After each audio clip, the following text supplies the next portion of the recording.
Check, check, check. Testing 1, 2, 3. Craft niggas up. We here. We here. Is this working? Oh yeah, it's working. Yeah, okay, we're ready. We're good. We're good to go. We're good to go. All right. So welcome back to Stackcast. A new episode here. We have a pretty juicy episode here for you guys. I know you guys have seen us talk about this topic on Instagram. We've been mentioning the rep profile. So it's time. You guys get ready. Get your sweatpants ready. Get your food and snacks. It's gonna be a long one.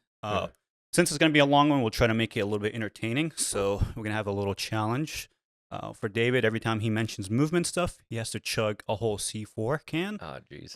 And Marcellus is gonna do this whole podcast in a British accent. So I'm down, man. Let's do it. all right. All right, so yeah, I'll let's set the let's dive into it. So I guess we'll start with where this idea came from. So we made this podcast. Oh, I forgot, like a couple months ago, the fitness podcast, and that kind of sparked a lot of questions. And within those questions, like once we came up with these outcomes that we look for to get strong, and some strategies that we implement to get stronger and kind of raise that strength, raise the hypertrophy, raise like strength, skill, hypertrophy. Then we're like, okay, well, what's actually happening? Like, how are these things occurring under the hood? How do I bias more towards strength? How do I bias a little bit more towards hypertrophy? Then, so that was like the zoomed out lens. With the fitness, it's just like you have like those three big outcomes. Obviously, there's other outcomes that occur when we're training, like muscular endurance, mobility, cardiovascular endurance. Not that much, but it's there. But those are like not the main drivers of performance in powerlifting. So we'll have to zoom in a lot more in this episode, which is what's the unit that we prescribe the dosage with? It's a rep. So what is it about the reps that produce these outcomes? So then from there, we started looking at some objective things that we can track to actually see, like, okay, how is this rep different than this rep? How is a rep with 200 pounds different than a rep with 500 pounds? How does a rep with like a belt squat different than a rep with like an actual squat? And do the reps, like, even if you're doing like a high rep set, does rep 1 differ from rep 7? There are a lot of differences, so we'll go into those details to hopefully give you some information when you're writing a program. You have some intention and some objective goals behind those prescriptions. You're not just writing 3x12 on your accessories for no reason. Everything needs to have a reason, and if we zoom in on those reps, you'll have like everything basically laid out. You know why you're writing anything. You guys have anything to add about that? No, I think you covered it well overall in terms of what we're going over. It's kind of like to tie it back to that podcast you guys did about fitness and even content that I put out over just fitness as a whole. It's pretty much what we're looking at is, okay, do we need more volume? Do we need more intensity? And if we need more volume, where do we get that volume from? Do we get it from the squat specifically? Do we get it from an accessory movement? If we need more intensity, how much more intensity do we need? What is the purpose of higher intensities? Is it truly just lifting heavy for the sake of lifting heavy? Or are we looking for something as far as force production? So we'll dive into all of that. But I think the main takeaway is, even though this is about to be a lot and a lot of in-depth information, it's not, my understanding for what Anas and David are trying to do, it's not for the sake of information overload. It's just explaining more of the whys behind the tools that you guys already have. These are tools you guys already have, the tools you already use, but having a better understanding of why you're doing it, you'll be more selective with your implementation. You'll be more consistent with your implementation. It won't be random. Like you said, you'll know, hey, if I'm giving someone a higher rep set, I know what I'm getting out of it for that individual. So it's just more tools to equip you guys. Yeah, and we'll be able to see some red flags if you have something that you want to serve a specific purpose, but then you see this person moving a specific way that's not serving that purpose. You're like, okay, maybe I'm not getting what I need out of this for those reasons, which we'll be going in depth with.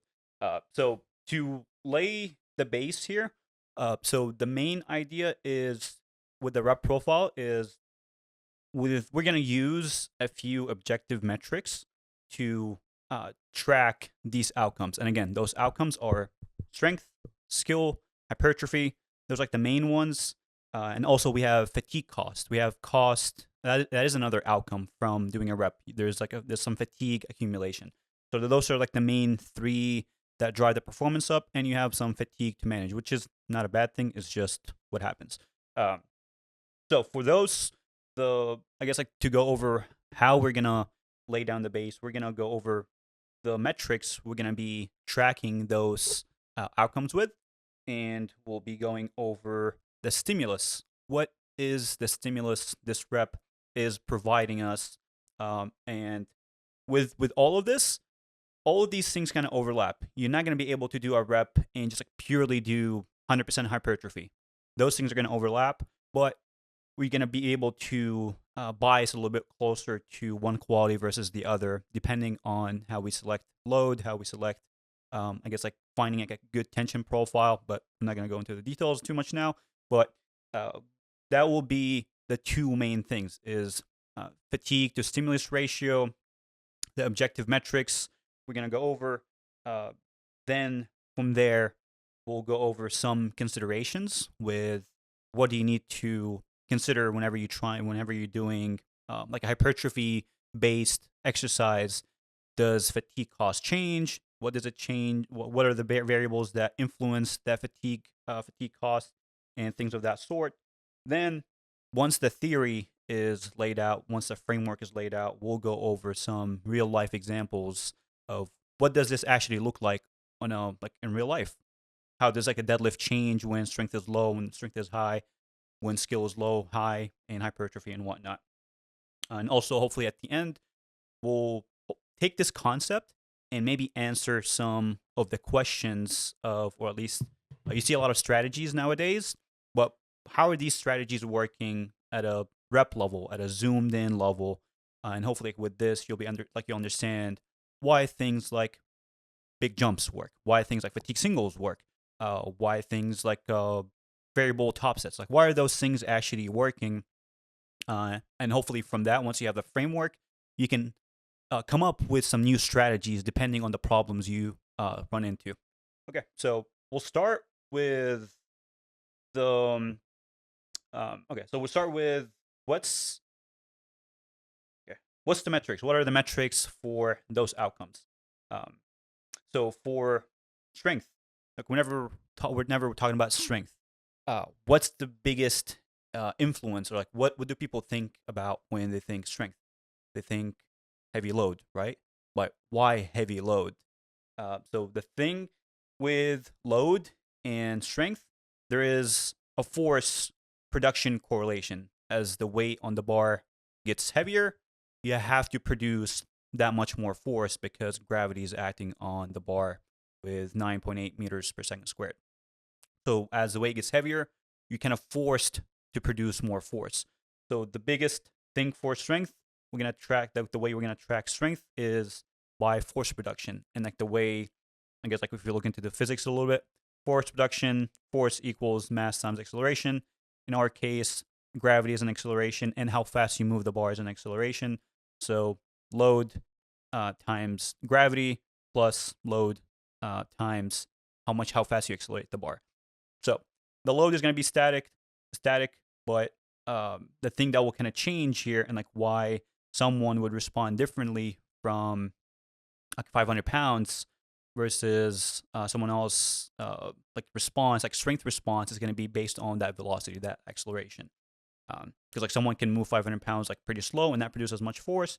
Someone can move the same 500 pounds with more force and move it a lot faster. Uh, then we'll go over, I guess hypertrophy is pretty straightforward. The more mass you accumulate, it's just how many kilos or pounds of muscle mass you have, and what's the rate of hypertrophy increase? Like how much are you actually accumulating muscle mass? For skilled, it's a little bit more subjective. Do you guys have anything like to track as far as skill? Like I was looking at it from like people who have a bit more skill versus people who are not as skillful. You see them doing less work with like the same weight. They kind of make it look like it's less effort. But anything specific for that? Because like it's very subjective. Yeah, I mean, with skill, it kind of all goes hand in hand, right? Like we tend to notice that even though somebody with high muscle mass can have low skill initially, like take your average gym bro or bodybuilder who comes into the gym and they've never done the big three. You put them on the big three, and at first they have very low skill, they're not very proficient with it. But the thing that we seem to notice is they tend to pick up the skill pretty quickly, and that's because muscle mass can be a part of the skill. Your ability, for example, to you know maintain your center of mass and keep your upper back tight when you're squatting. Muscle mass can have to do with that. If you have a smaller back, it's harder to maintain that tension and stabilize the position. So there's, it kind of goes back to that video that Brad did for Powerlifting Now, over like I think Brad and Steve both talked about it, but it's pretty much like what is good technique, right? Yeah. And it's all relative to like, okay, the comp standards, maintaining center of mass, maintaining tension stability. Those are the things we look for, because it's not going to be a skill thing as far as, oh, the squat has to look this specific way. Like if you look at three of our squats, all of us have very efficient squats, but our squats look very different, right? And there might be different things that we focus on more than others. Maybe for me, I focus more on upper back tightness and foot pressure. Maybe for you, you focus more on like your knees and hips breaking at the same time. Maybe for David, he focuses more on like how he sets his brace, whatever it may be.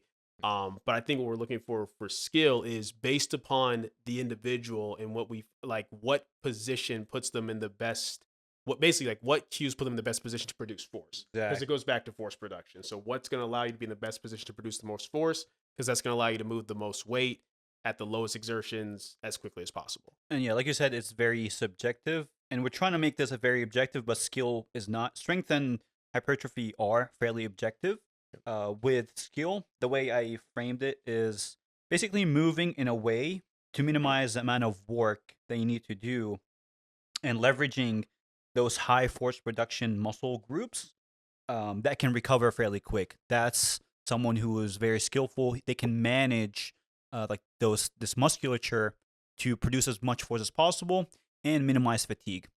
But that's I guess like that's like the way I look at it. There is no objective thing, but center mass is a good way to look at it. Someone who manages center mass fairly well, that's like an objective thing. That's universal. Like if you don't manage your center mass well, your technique is trash.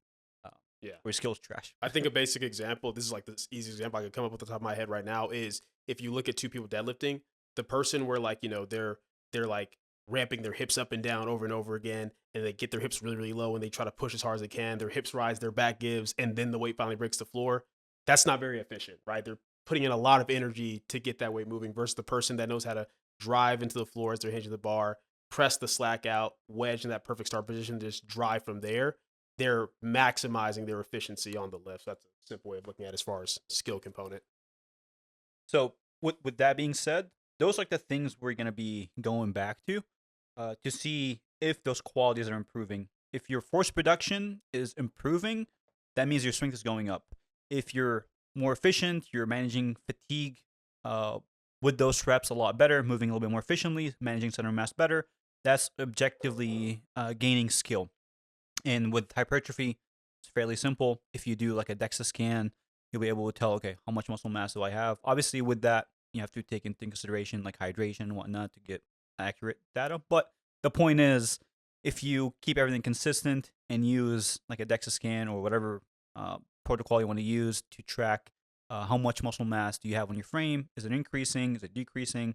Like that will be very objective. And like if that's going up, it means if you had like a protocol that's targeted towards hypertrophy and you've seen like a +1 kilo in muscle mass, it means things are working. So those are like the ways we're gonna be tracking uh those like the progress on those qualities.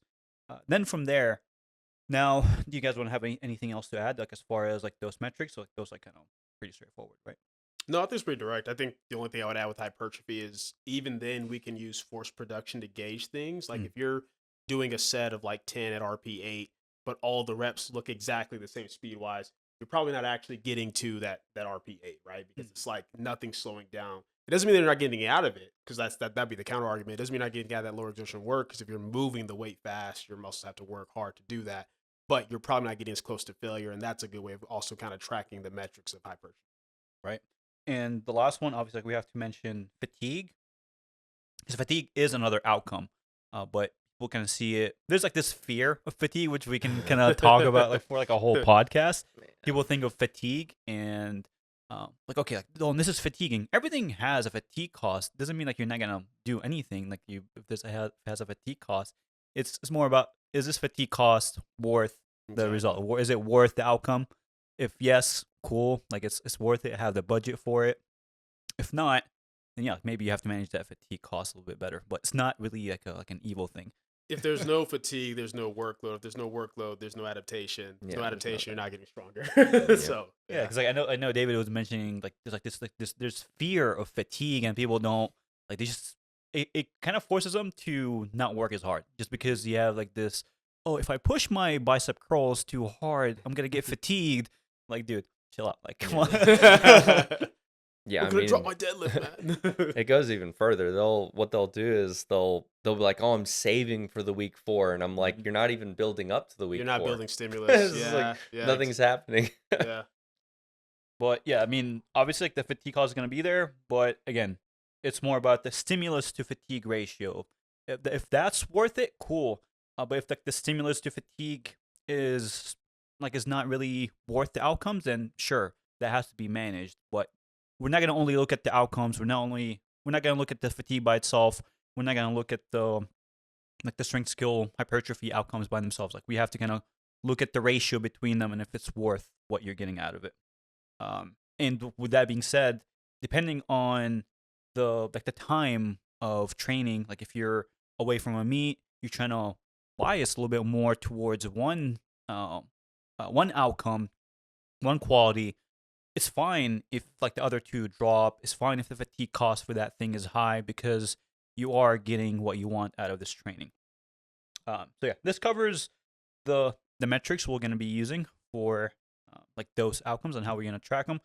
For fatigue, it's kind of hard to say like what the like if there's like a specific metric we can use for tracking fatigue. It's like there's a lot of signs that you see with like people kind of losing appetite when fatigue is too high, like soreness, but it's not really soreness doesn't really say a lot. But anything like with fatigue that you think like that's very objective, we can go off of. Yeah, for sure. Go ahead, David. Yeah. There's like a few stages to fatigue, right? It's like you're going through the block and you start accumulating fatigue, right? And so what usually happens is when you get that first stint of fatigue, it actually feels like more performance because you built up enough fatigue to start feeling good. And then there's a phenomenon where you start to quote unquote feel worse, but you're still moving pretty good. If anything, you might be moving even faster as you start to feel bad. So we call it like feels bad, moves bad, or feels bad but moves good. So what usually starts first is you start to feel kind of the effects of it, but you're still moving good. And then the fatigue takes another step where it's like, okay, then I'm moving not so good and I'm feeling bad at the same time. And that's usually your moment to get out, or that's usually you want that point to be after you've hit your biggest stuff, usually. So Do you see like any objective things with like when that thing happens? Do you see maybe like increased muscle soreness or like movements start to deteriorate or like anything like that? Yeah, that's what I was gonna say. I was gonna say we really can track a lot of this based upon like the muscular response to a degree. Because mind you, like one aspect of your body can feel fatigued, the other one may not, right? Like for me, if I use myself for example, I know that my legs can kind of go for quite a long while. Like the fatigue ratio of how long I can push my legs is longer than how long I can push like my back. So for me, what I look for is like when the muscles are so sore and taxed to where I either can't adequately get into the proper positions as far as range of motion, or they're so taxed where I can't maintain the positions that I need to. That's when I know things are kind of getting a little bit too far. And that can be with anything. It's kind of like if we use the quads, right? If you're so sore to where even if you feel strong, it's like, yo, I can't drive out the hole very hard because my quads are just toast. Or hey, I'm trying to squat, but I'm tilting forward so excessively because I cannot maintain like my back positions. My upper back, my lower back is too sore. That's one way of gauging like that metric is just looking at specific muscular soreness. Is it now interfering with performance versus increasing performance? Because that's how you're going to use it to rate it that way. As far as kind of like total body fatigue is what I call it. Not necessarily like nervous system fatigue. That doesn't really happen with powerlifting. But as far as like total body fatigue, it's kind of like it's like a sluggishness to you. It's like you can't wake up. Like It's systemic. it's systemic, Yeah. exactly. Like your muscles maybe don't feel super beat up, but it's like, man, I'm tired. I can't really produce force the way I want to. Everything's very slow. Everything's very sluggish. That's another metric that you look at. And ideally, if you're programming yourself in accordance with proper wave loading, deloading, back end deloading, whatever it may be, you don't necessarily get to this point, or when you do, it's towards the tail end and you start doing light enough weight to where it doesn't really impact you in that way. But for example, if you have someone go like RP 9, 10 1 week and then you try to have them do it again, they're probably going to start to feel more of that. I do like that you mentioned the performance drop, because I think that's very objective. It's like you have a baseline of performance. How much you drop off, like how much do you lose, is a good indicator of fatigue. Obviously, the drop in performance can have other variables that go into it. It's not always fatigue. But if you see that performance dropping and like how much it's dropping, that's like the first sign. Then to confirm it, you look at those things like, okay, how do my joints feel? How do my muscle feel? How is my appetite? How is my How's sleep your quality? Yeah. And if everything matches, if everything kind of lines up, and you feel beat up, joints are achy, you're freaking sounding like a beatbox going down, and like pop pop pop. Like, okay, maybe like fatigue is getting high, and if you see the correlation with performance, because like those things are not bad on their own. Again, if you're feeling that way, but your performance is going up, and like it's not actually achy enough, or there's enough pain to inhibit the performance, like that's the manageable amount of fatigue. Yeah. So I guess like the amount of performance drop is a good way to, like, an objective way to look at it, alongside confirming it with these signs we mentioned. Yeah, and that goes back to what we were talking about, people afraid of fatigue, because like I've had plenty of athletes where I notice that they start to build fatigue, they'll start to report the fatigue, and I'm like, the fun's about to begin. Like that's what always like they start to get fatigued, and I'm like, okay, now it's gonna go up for a little bit, and then we just have to pay attention to it, because then it's time to get out after a certain point. Yeah. And that's kind of what happens, is like people are so afraid of building that fatigue that then they don't quite let the fun begin. But yeah, there's definitely stages. There's stages where, and it becomes predictable. You start to, and everybody has their own thing. It's not even just back cooked, legs cooked. I've had some people report when their adductors get tired, that's when things start to happen. Time to chug a C4, brother. We're going into movement. We're going into the movement. Some muscle goes out, and it's like, or it starts to get tired, and that's the other thing that ties into kind of the skill part, is like, It is, yeah. the more skilled you get at things, the more certain muscles start to act more than others, because you develop, stronger points where you need like a lot of power in a certain position, and then you've got smaller muscles coupled with larger muscles that have to work together. And then usually whenever you get all that coupled together, you can actually be not fatigued, but then still be not doing what you want, just because of the skill like problem. It's funny you mention skill, because all of these things interact with each other, and they have influence on each other. Like the more skill you have, guess what? You're probably gonna have less fatigue cost on the areas that you don't want. So skill plays a huge factor. Even though it's relatively subjective, but I mean, hopefully we laid out some objective metrics here. But with skill, if you squat a specific way, you're gonna use the recovery resources of different muscle groups. So depending on how you're moving, you can maybe use a bit more quad recovery resources. Maybe you can use more lower back recovery resources. So skill has an impact on also strength, like with how you position yourself, which muscle groups are the most tensioned, which ones are producing the most amount of force, and like that will impact everything. It will impact hypertrophy, strength, and fatigue cost. So it's a good way to address skill issues first, then go into the that's why with programming. You can't really out-program it. I know you mentioned it before. You can't really out-program bad technique, bad skill. So it is very crucial to understand that these things interact with each other. And once you do a rep, all these qualities kind of overlap. You're not going to get pure hypertrophy. You're going to get maybe like 60% strength, 20% hypertrophy, and whatever.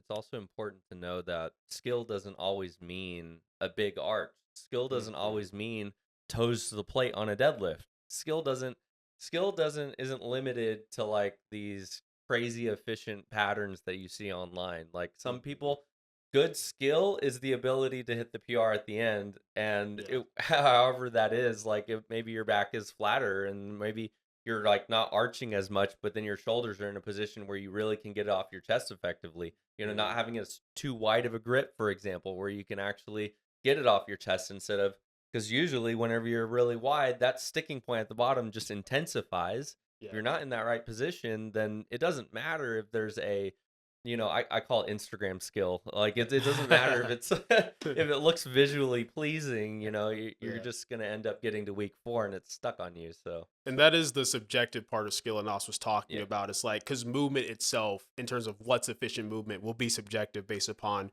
your leverages, your muscle mass, like the way you may move. If you're like a 74 kg lifter, if you gain weight over the next 5 years, become like a 83 or 93 kg lifter, what's efficient for you might even change. Then I know it has for me, and we'll get into this when you talk about more of the examples. But there's even days you can have built into the program to gauge these things. Like oftentimes, like a priming day is for that. My priming day is not just a day to practice skill. It's also a day to let me know where fatigue is at. Like I know for me, like with my working sets of squats, even like that little 3x3 that I do, is if I feel better as I go with each set, that lets me know, okay, fatigue's in a good spot. Yeah, I feel a little bit beat up the first set, but I feel better the more I move. I'm producing more force the more I move. Whereas if I feel worse with each set, that lets me know, okay, I might need to scale back somewhere. I might have pushed that secondary day a little bit too hard, right? So all these things play a role with each other. And even though a lot of it can be broad, general, subjective, we're going to give you guys some objective metrics you can look at within whatever system you use or incorporate within your system to give yourself a clearer picture, essentially. And I think we did give it like a bit of like an objective lens with Yeah. skill, because we said, okay, well, if you move in a way that you can leverage those higher force production muscle groups, like David mentioned, just because you have a higher arch doesn't mean you're using those higher Absolutely. force production muscle Exactly. groups. Yeah. So if we look at it from that perspective of, okay, this person is actually using what they got from like muscle mass aspect, and like which muscles are like the strongest, then they're having like the skill match Yeah. those two like other two qualities. So yeah, I think this actually that's always pretty good. I think we can go into now a little bit of the stimulus for those things. How do we how do you stimulate strength? Obviously, like we do reps, and we think, okay, well, I think like the way people kind of program nowadays, they just kind of run a program from like a zoomed out lens, because like, okay, this is like the microcycle. This is like the golden microcycle, but never really zoom in on like what each rep or each set is doing. So you kind of miss the big picture when you just kind of think, oh, I just have to create this golden microcycle. What's actually what are the units that make up this why- golden Yeah. why is microcycle? it gold? Like Yeah, people use the terms like in which like primary day, secondary day, but it's like, okay, what makes your primary day a primary day? Mhm. Well, that's the day I feel best on. Okay, but why? Why do you feel best on that day? Exactly, yeah. Well, because I lift heavy on that day. Why? Why? like why can you lift heavier on that day compared to your secondary day? Like what are you doing with these reps and sets and relative intensities that allow you to do that? Exactly. And that's the whole point of like this. It's like answering the why behind these things. It's like I think people get comfortable with, oh, this protocol works. I don't really need to know why it works. I know it works, so I'll just keep running it until it doesn't work. But And then you're screwed. Then you're Because screwed. it's like Exactly. oh, I'm gonna just keep doing it because it works. What do you do when it stops working? Yeah. How do you know what to adjust and where to adjust? You don't, because you don't know why it was working in the first place. Yeah, so if you know why it works, then guess what? Like once it stops working, you probably know what to change to adjust. make it Exactly, work. yeah. Yeah, like you have like a next step instead of being like, oh, like this worked in the past, let's run it again. It's like, okay, well, you just like, It's not what the is same it? thing. Is it like Yeah. Okay, we gotta change everything, man. Just scrap the whole thing. Scrap the whole thing. Reset. exactly? Because like we've talked about this before. It's like about like making one change at a time, and people kind of getting scared. Which I get it from like a scientific method approach, because like you don't want to change too many things. But if you know how everything works, you can change as many things as you want. But you do need that like understanding of how things are working. And with this, like once we kind of lay out each rep and like what it's doing, then you have like more confidence making those changes, because you're not gonna feel afraid if you go from like 7s to 5s. Like, okay, well, this I know how this person moves. I know what they're getting out of these sets. If I do this thing, if I change it, I'm gonna get what I want. Um, okay, so for the stimulus, I know we mentioned the metrics. So for strength, the funny thing is the metric we track strength with is actually the stimulus too. How much force you produce is the stimulus, and like that is like how we track it too. So they're both the same. The metric and the stimulus is the same for strength. The the stimulus, I guess we'll just kind of lay them out first and then go into detail. We'll go over skill later because it's the most subjective thing. For hypertrophy, the stimulus is mechanical tension and proximity to failure, and like the reason. Should we go into the reason why now, or just okay? Just lay Okay. it all out. Okay, so for mechanical tension and proximity to failure, so the reason why proximity to failure is so important is for the muscles to adapt and grow, you have to recruit those high threshold motor units, and you only recruit those uh, once you reach this like close to failure threshold, where like if you do like the first few reps of like a set of, like if you have like a 10 reps you can do with this type of weight and you only do 2, you're not recruiting those high threshold motor units which adapt by increasing muscle size. So if we never stimulate them, we're never really gonna get that hypertrophy effect. You'll get something, but it's not really. You're not It's maximizing not what you maximum. can be getting. Yeah. Exactly, yeah. You're gonna get minimal, and if you want to get the most hypertrophy out of the set, you have to get closer to recruiting as many motor units as possible. Assuming you recover. Yeah, exactly, yeah. And like taking that in mind, then for I guess like for skill, so for skill, like the thing is learning, and like people learn differently, and like the way that you stimulate learning is completely different. You can show someone a squat and like their squat improves, or maybe some people can need to move under like a squat, and like someone maybe needs to do like some regression with like a goblet squat, or so like learning is very broad. I don't know like what the stimulus for learning is. Information obviously is a big thing. How do you get that information can be different. It can be watching, it can be doing. So yeah, anything to add about that? Yeah, one thing, like if you, when I was getting my degree in kinesiology, we were going over things like motor behavior and motor learning, stuff like that. Like you said, some people are very visual learners. You can watch them visually and they can kind of pick up on it. Some people, are more kinesthetically aware. But in general, for everybody across the board, you get better at something from doing it more. And basically, there's two types of there's three types of practice. There's specific practice, there's variable practice, and there's specific plus variable practice. So specific practice would be I want to get better at the low bar squat, I low bar squat, right? Variable practice would be I need to get better at a certain aspect of the low bar squat. So maybe I do like high bar SSB. Specific plus variable is okay, on this day I do low bar, on this day I do high bar, right? So how much the part that's subjective is how specific or how variable you need to be can depend on the individual and like, where you're at with your current like training regimen, how much muscle mass you have, things like that, how efficient you are in the movement. But in general, what we do know is true for people across the board is you will get better at the movement from doing the movement. So that's the most important part of it. Even if you're like really good at looking at something visually and like, okay, I got it, you still have to go practice it and do it to get it ingrained. So that's probably the most objective measurement is like, how often are you doing it? Like if somebody is doing, for example, 3 sets of squats versus someone who's doing 1, or if you're doing 3 sets of 5 versus someone doing just 1 set of 5, you are objectively getting more practice and you're objectively working on the skill more often. Yeah.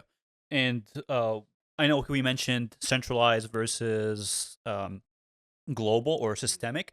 So with all of these things, you get systemic like strength stimulus, and you get systemic skill stimulus, and you can be a little bit more specific with okay, like if this person has trouble with like controlling their pelvis, okay, do I need to practice this skill under 500 pounds, or can I practice this skill in a less fatiguing manner on the floor? You just do some pelvic tilts or whatever, something to at least give you some context, teach you that specific skill, because like within SPD, there's a lot of skills that you need to be able to execute a squat to like specific standard.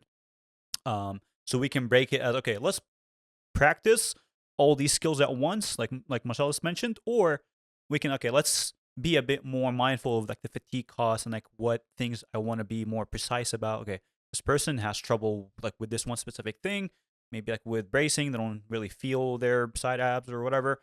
Let's do something that give them some context, give them some feeling of that thing, so they can learn what it feels like. Then they have better chances of applying it. So all of these are like stimulus, like you're stimulating learning. Whether you do like a breathing drill, that's not very stimulating, but it does do something, and if you know how to use it, it can benefit. Or the more specific, the more chances you have to practice all these skills at once. But with that being said, too, with having too many things to like control, chances of having like being very specific with like that one skill might get lost because you have so Yeah. many things to focus on. Not to mention the fatigue cost that might come with it. It's like if I need to work specifically on just a certain type of brace and I have the mentality of, okay, but I have to do it on the barbell. Well, guess what? I'm not just working on the skill of bracing. My back's getting taxed from that. My quads are getting taxed from that. My abs are getting taxed from that. So if there's something else I can do or another movement or drill I can do to work on the bracing aspect without fatiguing the other systems, that matters. Because once again, everything has a fatigue cost. And that's something people don't think about. If you Mhm. talk about strength has a fatigue cost, everyone's like, yeah, of course. If you say hypertrophy has a fatigue cost, they're like, yeah, of course. But so does skill practice because you're still under some type of workload more often than not when you're doing that. So, what skill practice specifically is going to be more useful for you and worth your time? So let's go over the systemic versus centralized a bit more here, because the way people approach these things, I think with strength, they approach it from like a systemic standpoint. They approach skill in a systemic standpoint, and they approach hypertrophy in a more centralized approach. Right? If I'm gonna get my biceps stronger, like or bigger, I'll do curls. If I'm gonna get my squat strength stronger, people don't think about, okay, I need to get only my legs stronger. I need to get my glutes or whatever area stronger. They think global, which with that, fatigue cost worth it? Because Mm-hmm. like imagine someone trying to get all these qualities through squatting, like through low bar squatting. What's gonna happen? Mm-hmm. Yeah. Yeah, you're gonna get toast. I mean, there's very few people. I can't even think of one off the top of my head right now. But there's very few people where they're failing their low bar squat. They're just at the brink because their quads are just done. Gave out, yeah. It's almost always Always the low back, back. the Mhm. core, or whatever. Yep. So it just gets to a point where it's like, if your goal is like, okay, I need to really get my quads bigger, I'm a squat like crazy. Unless you're built like Russell or he, you probably shouldn't Yeah, do probably that. shouldn't do that. Like, you probably shouldn't do Because that. again, why? Because like stimulus to fatigue ratio is not worth it. No, it's not good at all. It's like it's one of these things where like even if you make the argument that you're getting your quads bigger, they are growing. Yeah, but the fatigue you're inducing everywhere else when you could have just done a belt squat or a leg press and gotten that same growth at a lower fatigue cost. So yeah. Because you also get growth in other areas that you really want. If you really want to like target that muscle group, doing a low bar squat, you are going to target like some of that stimulus is going to the back, some of that stimulus is going to the adductors. So like it's not really that specific for that one quality. Like why not just like do a freaking like extension, push the hell out of it, and like get more for your quads, and you can get closer to failure without other risks. You can push it super close to failure, maybe even like failure and beyond, um, with way less fatigue costs, and you're not really putting it in like the areas that it's not helpful, like to put more fatigue on your lower back, right? Especially because you also have to think about not just okay, how does this muscle group impact my squat, but also how does my squat interfere with everything else? My bench, my deadlift. Like you guys, I think you guys talked about some podcasts before, but like you have a budget, you only have so many recovery resources, so it becomes a thing of like if I need to get my legs bigger in my squat, if I just do belt squat or leg extensions, cool, I get that at a low recovery cost. But if I just do more squatting, let's say the squat doesn't get impacted that badly. Oh, the squat feels great. Okay, but now how's your deadlift feel from doing all those extra reps of squatting? So. Yeah. So with that being said, you don't have to get the strength stimulus purely from like those compound movements. You can get strength stimulus if that's actually what's missing.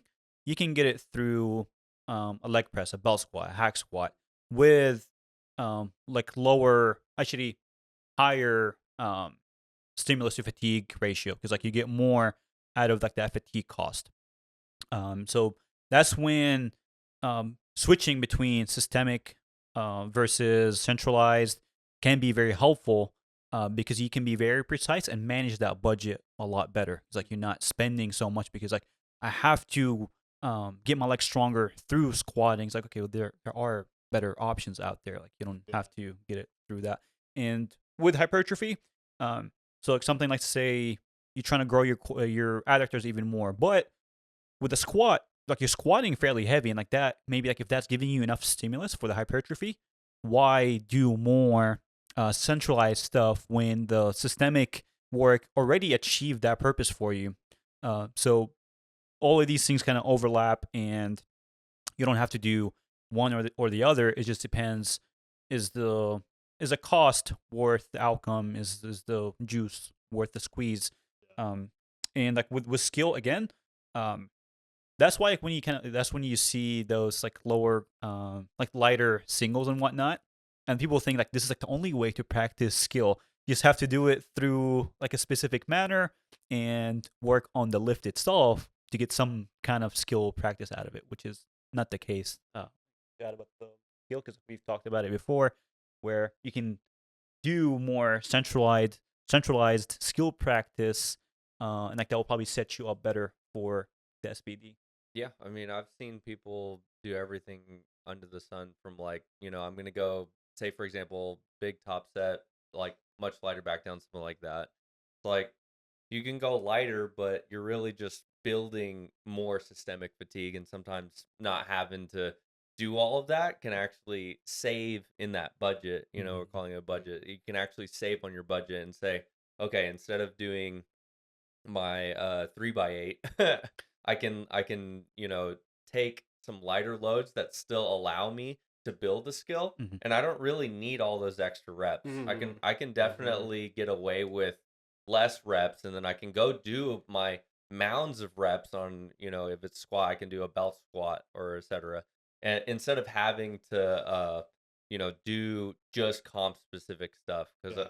a lot of people are tied to the comp specific stuff just because of how much skill it tends to breed. Usually, if you doing just squatting, benching, and deadlifting all the time, you're gonna be at a level of readiness that usually you're almost fearful of letting go of. You're Yeah. you're kind of scared of getting to Losing it. losing that readiness. Yeah. You're like, oh, I'm gonna feel creaky and all this is gonna happen, and it's like, People want to they want to stay on top the whole time. yeah, You have to Yeah. dip. yeah, You have to dip You at have some to dip point. down. And Yeah. it's also understanding too that it's like we're not saying to not SBD at all. Yeah, like no, no, like no. if Yeah. you like listen, if you're squatting 3 times a week, even if you make your sets of 8, sets of 5, you're still squatting 3 times a week. You're not Yeah. necessarily gonna lose that. And I think something's important that you talked about in us as far as this is why knowing what reps do is important from a skill component, because a lot of Yeah. people would say like, okay, yeah, if I want to get my quads bigger for hypertrophy, then sure, leg press or belt squat makes sense. But no, if I want to get stronger on the squat, I have to do the squat. Well, what Yeah. is part of strength? Force production. Mhm. If you go do some heavy 3x8 banded belt squats, Mm-hmm. you are going to be working on force production in your legs. That is Yep. going to carry over Yep. to strength for your squat. And it's more about also. With that being said, the also I want to go over the recovery budget too, Yeah. because I think that like people think of recovery as like a never like I have this much recovery for the whole block, but recovery also like there's like a rate. It fluctuates. Yeah, like you can you do a stimulus, then you have like a time frame where you recover. It's not just like okay, I only have this much recovery for the whole block. It's like no, it's Yeah. within the time. Like if you do a squat Monday, you do again like on Wednesday. Like okay, maybe like the time frame didn't allow you to recover enough, but it renews. Like things like that kind of comes back. It's not like you're not out of recovery if you kind of dip into some fatigue at some point. Yeah. You can get that back. Unless you're just not eating or sleeping Yeah. at all, then you're Yeah, yeah. something else. Yeah. So it's more of like a rate of recovery, not like a recovery budget you start with, then you have this much to spend for the whole block. It's you have to keep renewing this budget and keep this rate at a like going at a specific manner. Yeah. It can go the other way too. Mhm. Like you can, if say for example you're squatting twice a week and you probably should be squatting 3 times a week, you can actually be recovering and then detraining by the time you get to the next, the next squat Yeah. day. Like it can happen in reverse. So it can feel like you're fatiguing when in fact you're actually just detraining, and then you're showing up on that day not as good as you want to feel, but it's just more because you're detrained and you didn't really. And it's like, oh, but I'm tired, and it's like, well, you're tired because you didn't build up enough to then feel strong on that day. So Yeah. it can happen in reverse as well. Yeah, it's like the saying you have to spend money to make money. It's like, Yo. hey, you're withdrawing money, right? You're gonna go invest into something, but then you get a return on that, and then you put that money back into it, and then it's a constant withdrawing, withdrawing, investing. It's not this thing where you're just Yeah. you have 1,000 for the block. It's that's not, it. It's not a Yeah. You savings withdraw, account. you're at Yeah. 800. That's it. Yeah. You put it back Yeah. in there. Yeah. I guess like it's important to make that clear because we don't want any confusion of people thinking, oh well, I have this much. You said fatigue costs. Like, okay, well, fatigue, Right, like no, recovery renews. It's not Yeah, something exactly. static. Exactly. Yeah. Exactly. You got to think of it as a investing account, not a savings account. Yeah. So- Yeah. Exactly. And one thing to mention with like the reason why I think there's like this bias towards SBD and using that for like all these qualities is because SBD generally has like a nice mixture of these qualities. Oh, yeah. You get like a nice skill practice. You get like some nice strength stimulus. Also, you get like an okay hypertrophy stimulus too. But it's probably like not the best. That's why you see a lot of tiny freaking powerlifters. But it does have like a relatively well-rounded profile. Yeah. So it does make sense like why people kind of get attached to them. But even with that, it's not the best for it's not the best for one specific thing. Yeah. And like another like the last thing to mention with this, like once you kind of know what the stimulus is, the intention behind those reps, if you can change your intention, that can Huge. completely change how much stimulus you get out of it.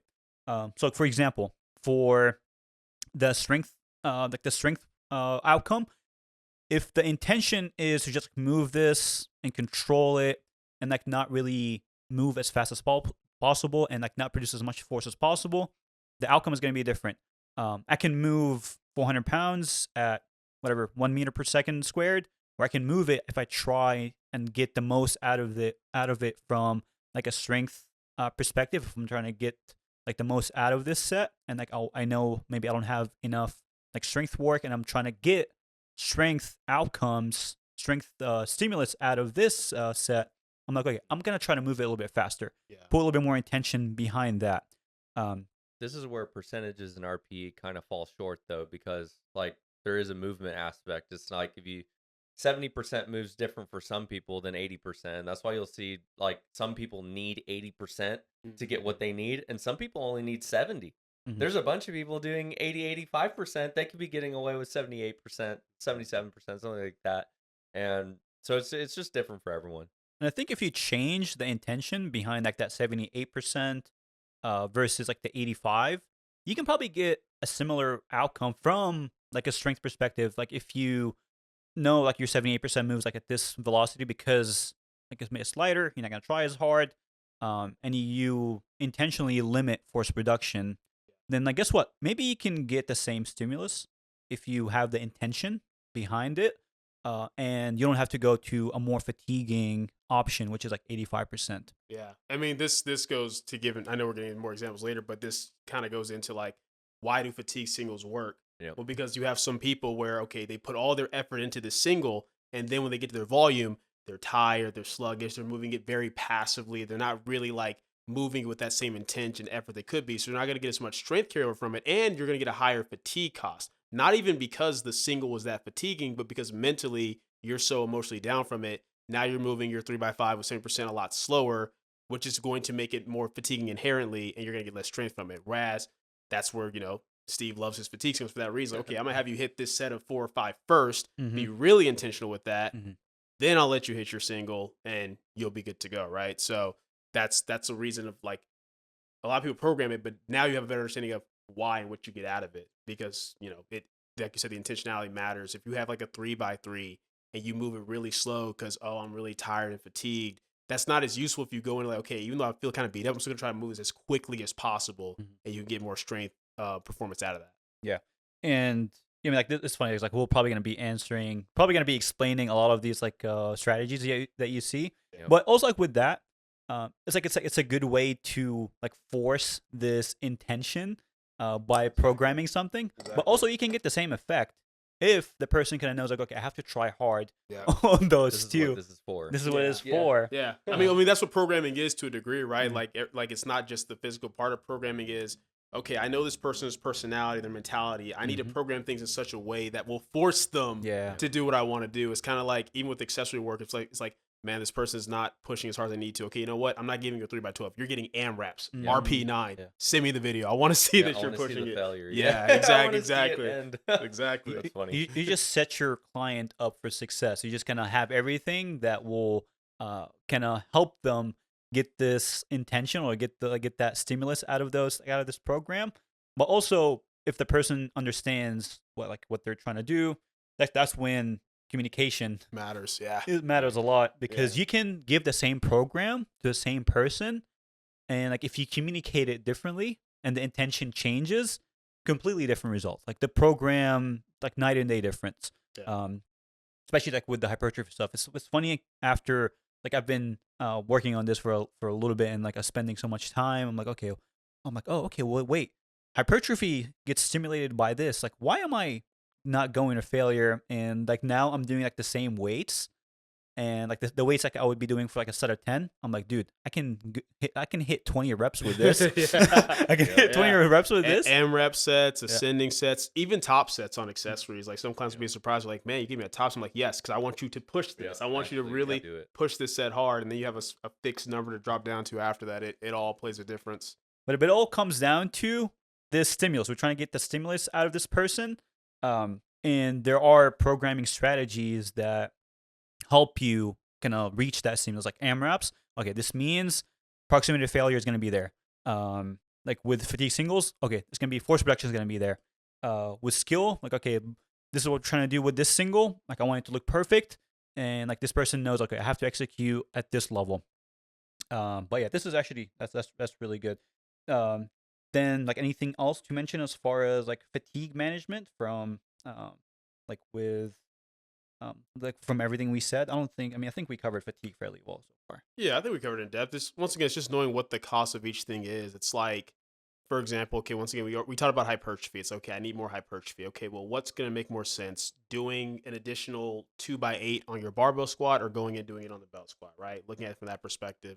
But even from the perspective of like, knowing what the day is for and knowing what you get out of rep. Like I said, a lot of people think like, okay, this is my priming day, so it has to prep me for my primary. So I need to go heavy on. I need to touch something heavy to feel good for my primary. And that may be true, Mm-hmm. but it's not always necessarily the case, right? Like you might be somebody where, okay, you know what? I already went pretty heavy yesterday, so on my primary day, I need to do just heavy enough to kind of bridge that gap. And how do I do that? Okay, moving this lighter weight really, really fast, right? And that might be a more effective use of your resources versus doing a super heavy single that induces even more fatigue, because even when you do something can dictate how fatiguing it is. Like if I do my heavy 3x1 on bench on my primary day, it's not inherently as fatiguing as if I were to do it 2 days earlier, right? And with that, like if you know, okay, this priming single is for skill practice, but you think, okay, I'm just gonna go. I have to hit this number. But then with that, like as you go heavier, the skill starts to drop. Then like, are you getting what you want out Are of you this? getting what you need out of it? Exactly. Yeah. If you end up in a completely different position because you're so fatigued to where, oh, I tried to take 90% of what I was going to do my primary day, but now I'm like doing a good morning squat basically. Yeah. You didn't even get the skill transfer that you wanted because that's not the position you're going to be in on your primary day. Because like, yeah, what are we trying to get out of this priming single? Is it more like maintain the strength or maintain the skill?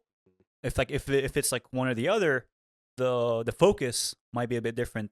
If it's like more strength bias, like, okay, maybe like a little bit of skill deviation is okay as long as I hit this threshold of force production. But if the focus, okay, this person loses or dissipates skill a lot faster, Yes. it's like the dissipation rate is a big thing here too.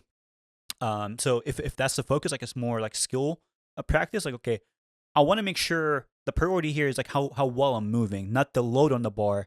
If like I do a specific load, but it doesn't move well, like I'm like all over the place, and like the center of mass management is not actually productive. Guess what? You're not getting the stimulus you want out of this out of single. Oh, and I'll say one more thing. Like so we said, fatigue's not a bad thing. Use the fatigue to your advantage as well. Like for example, like if I use myself for my priming squats, like I'll have like a priming single or double for my 3x3, and the 3x3 is really there just to work on technique, force production. But what I'm getting at that single is even though it's a much lighter weight. I mean, for example, when I hit that 551 double my primary day, I saw that. I was kind of jealous. my priming single the session before was literally just 396. And it may be like, oh, 396 isn't heavy enough to prepare for that, but it is, because where my fatigue is at by the time I'm at that priming day is so high to where how heavy 396 feels and how intentional I have to be to move it well prepares me for that. Whereas if I would have loaded like 450, which seems more appropriate, it's like it would have felt awful, because where my fatigue is, it's going to make the 452 a lot heavier than what it would be otherwise. So even knowing how fatigue plays into the rep profile matters to that degree as well. And your fitness is high there too. It's like, okay, do I need to increase more fitness at this point? Do I need to maintain these qualities, or do I need to increase them going into this to this like heavy single, heavy double? So depending on like where the fitness is, where the fatigue is, you can and like what's actually missing. What do you need? What do you need out of this rep to kind of bridge the gap into this heavier day? Dictates like, okay, do I need to focus more on like the weight on the bar? Do I need to focus a little bit more on like the skill of it, how it's moving? Do I need to use it to dissipate some fatigue and maintain those qualities? Well, you need some awareness. Like you need to know that's what I'm trying to get. Then like for you, like, okay, if you see like fatigue is high, it's not something like you kind of get scared of. It's like, okay, bro, my fitness is freaking high too. Like I feel strong. There's like some underlying fatigue, but I'm in a good spot. Because like people kind of panic too whenever they get into a situation where fatigue is high. I was like, dude, but you know, like how you see like how strong your legs are? Yeah, exactly. Like for me, like my priming sessions are on Thursday. So when I know that fatigue is high, I'm like, okay, sweet. I'm going to eat super well tonight. I'm going to eat crazy on Friday. I'm going to go off on Saturday. Because I know that's how it leads to. And that's something you learn with time. Like that's part of, I think that's what's truly being part of being a quote unquote advanced lifter is you learn what your patterns are of fatigue and fitness and how to adjust based off that. And hopefully with this, like it will compress the time that needs you to kind of get to that point. Get to that point, yeah. Because like if you understand these things, you'll probably get there faster. Like, okay, you have like a better understanding of like those patterns and like why things occur, and you wouldn't be panicking like maybe like something that would have worked just because you're panicking now, like things are not working as well. Yeah. But yeah, I mean like this covers like a lot of it. So let's go over those like specific stimuli, like what are like the biggest influencers of them. So we'll go over like strength, and like we said, force reduction, and like with the force reduction formula, I guess going into the physics of it a little bit, load mass has a huge impact on it, and even though acceleration is there, it doesn't. You're never going to be able to accelerate faster than 9.8 meters per second, and like the heavier like the load gets, the magnitude of how much like the force demands change is almost is very difficult to make up. That's why you kind of see people kind of biasing more towards like heavier stuff to get their strength work. Because another thing, if you're moving like 30% of your max, there's a limit to how fast you can move it, like how fast you can accelerate it. Your body physically stops you, so you cannot. There's like intensity zones that are not productive at all for strength because they're limited by two things: limited by load and limited by how much you can accelerate this weight. Because like the thing is, once it gets heavy enough, and like heavy enough is individual, like that's individual. Like this is different from person to person what heavy enough is. But the main idea is you want to work within if the purpose here is strength, pure strength, that's it. We're gonna talk about these things in like a more I guess just like localized, just like focus on one thing at a time, then kind of bridge everything together. But if we were thinking strength only, I wanna move the heaviest weight possible as fast as possible. So if you know with like let's say like 100% of your max, the skill breakdown, like you start moving it a little bit off, like there's like inherently going to be some breakdown, which will affect how fast you can move it. where like if you can make up this like load drop, if you do like 95%, load is a little bit lighter, which means to get the same amount of force production, you have to move it faster. But with 95%, your skill is a little bit better, and maybe you can make up this difference by moving in like in a more skillful manner, and you move it faster. Then you get the same, if not actually, you get the same strength stimulus or maybe more, but the fatigue cost is lower. Yeah, and that's why it's very different from. Even we're gonna stick to like one thing at a time. We'll talk about the distinct differences as well. That's why it's different from hypertrophy in that way too. Whereas with hypertrophy, it's almost like you want to get closer to failure more often if possible. With powerlifting and strength training, the reason why you guys see us do so much RP 5, 6, 7 work is because the force production we can get from that is beneficial. And even like a heavy week 4, if I can hit like an RP 8 or 9 with 95% and move it fast, that's probably gonna be more beneficial long term to grinding out 100% at a much slower rate, right? We can save the 100% for when we're on the platform, essentially. Yeah, and with that being said, like if you think, okay, well, if I want to maximize strength stimulus, why not go heavy all the time? Am I getting anything out of those lighter weights? I mean, if you like, the point is like, it's not to produce 100% force production as Yeah, possible, like as exactly. much as you can every single rep. You do still get some stimulus, but the stimulus is going to be a bit different. If you can accumulate more high force production reps, because like it's also like it's more like how much do I actually need? Exactly. It's not about like that this one rep. The one rep is like a small drop, like conduct the whole thing. So you just have to accumulate as much as possible. What's the least fatiguing way to accumulate this much high force output? Um, and it's not going to be doing 95% for all your sets Yeah. because you won't be able to accumulate enough volume, enough drops, even though like those drops are like heavier, denser, like you get more out of this one rep, but in a grand scheme of thing, it's not enough. You do need to maybe like hitting 10 reps that you can produce like 2,000 newtons with. That's, I guess, like that's unit whenever we talk about force. Force is measured by newtons.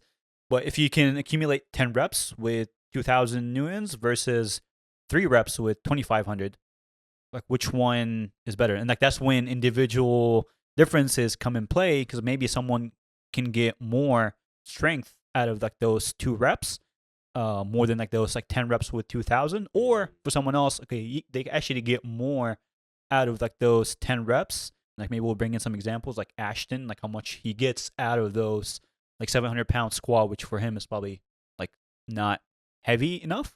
It's not heavy. I'm sorry, not heavy enough. It's heavy, but is it enough to stimulate this strength? Like we're like someone like a lightweight female. Like no, we probably need to go RPE 9 or like close to that more often to actually get that strength stimulus. So, but that's like, I guess, like the framework for this. It's like, okay, how much strength, how much high force production do I need? What's the threshold here? Because like there is a threshold with load. Am I going heavy enough to produce this much force? And I mean, if you want to be like super like scientific and like and track all these things, you can look at how much load you have on the bar and like how fast you move it. I started using like the rep 1 to kind of track velocity and acceleration, which kind of tells me, okay, this is how much force I'm producing. This is how much strength stimulus I'm actually inducing here. Is it enough? And maybe, I mean, we haven't done extensive testing on this, but maybe like if you see, okay, I just need to produce this much force to feel this strong, then like you have like a bit more objective data. Maybe that's helpful. I don't know. It's probably like a little bit too much, but at least it gives us some direction if like if you want to track a little bit more data as far as that goes. Yeah, and you can tell just by using percentages. That's why sometimes starting the lower end works well. Like, for example, when I first get a client or whatever, sometimes that first block, their back down work might start around 60, 62%, because we know, at least from collective research, that, okay, if 60% is enough, or if you push it hard enough, you can, get some type of hypertrophy effect, well, then it's probably enough for a strength effect, since you can be even further away from failure for strength than what you need to be for hypertrophy, right? So that's why sometimes it's cool to start there, because we'll see, okay, based upon how fast they're moving this, how efficient they're moving this, are we getting the stimulus that we need? If not, okay, cool. Let's both boost that to mid 60%. Still not there, okay, 70%. You can build up from there as you go, right? And the reason why that works well is because if you, like Anas said, if you start instead, okay, well, no, I'm just going to start as heavy as possible and then pull back, brother, you're going to be working through a lot of data in terms of how much you have to pull back. It's always easier to add a little bit more and watch and see what happens versus pulling back and be like, okay, well, how much do I pull back by? 5%, 10%, 20%? You don't really know. So you can get a lot out of a little in terms of the relative load on the bar, so long as it is enough for you to actually set up, create tension, and produce force, especially with something like, like a squat or bench press. You have to remember that a big part of it is the setup, like you setting up for the eccentric. So it's like, okay, even though 60% might be light, is it enough weight to force you to have to brace and create tension into the floor on the way down? Same thing with the bench press. If so, okay, you probably can get some type of strength aspect from that. And the question at that point is like, okay, is it enough? And with that approach is you start with like a low fatigue cost. Like the ratio is a lot better. Like it's already like you have like already a better starting point. Like maybe like the stimulus is not enough, but the fatigue cost is low. So the ratio is relatively decent. Then you can start increasing and kind of maybe like the fatigue cost doesn't like correlate 1-to-1. You see like 2 strength units to 1 extra unit of fatigue. It's like, okay, well, this is worth it actually. But if you start too high, then like you have to work backwards. Like it's not really a good starting point because the ratio is already awful from the beginning. Then you have to kind of find, and then it's harder too because now you have all this extra fatigue on you. So how much do I pull back? Whereas, I mean, like I tell people all the time, like, look, if I have a lifter and I know, okay, you can get the same stimulus from 65% as you do 70%. There's no difference. I'm going with 65. Why? Because the ratio is better. You're getting the same stimulus, but objectively, fatigue cost will be lower. But that stimulus to fatigue ratio is huge. I think it's a big concept with programming. That's what we're trying to do. We're trying to get the most stimulus for the least amount of fatigue cost. If you're finding lifters that they don't really stimulate very well between that 60 to 70% range, and as you start adding more, you might realize that they need more skill. Or the more skillful ones are the ones that you're gonna catch going in like above 70 or even above 80%, and like it starts to work because they needed something heavier to occur. And then the ones that are, I guess, on paper less skillful, they're going to be the ones that can get away with the 60 to 70% where it's like just enough to keep things going.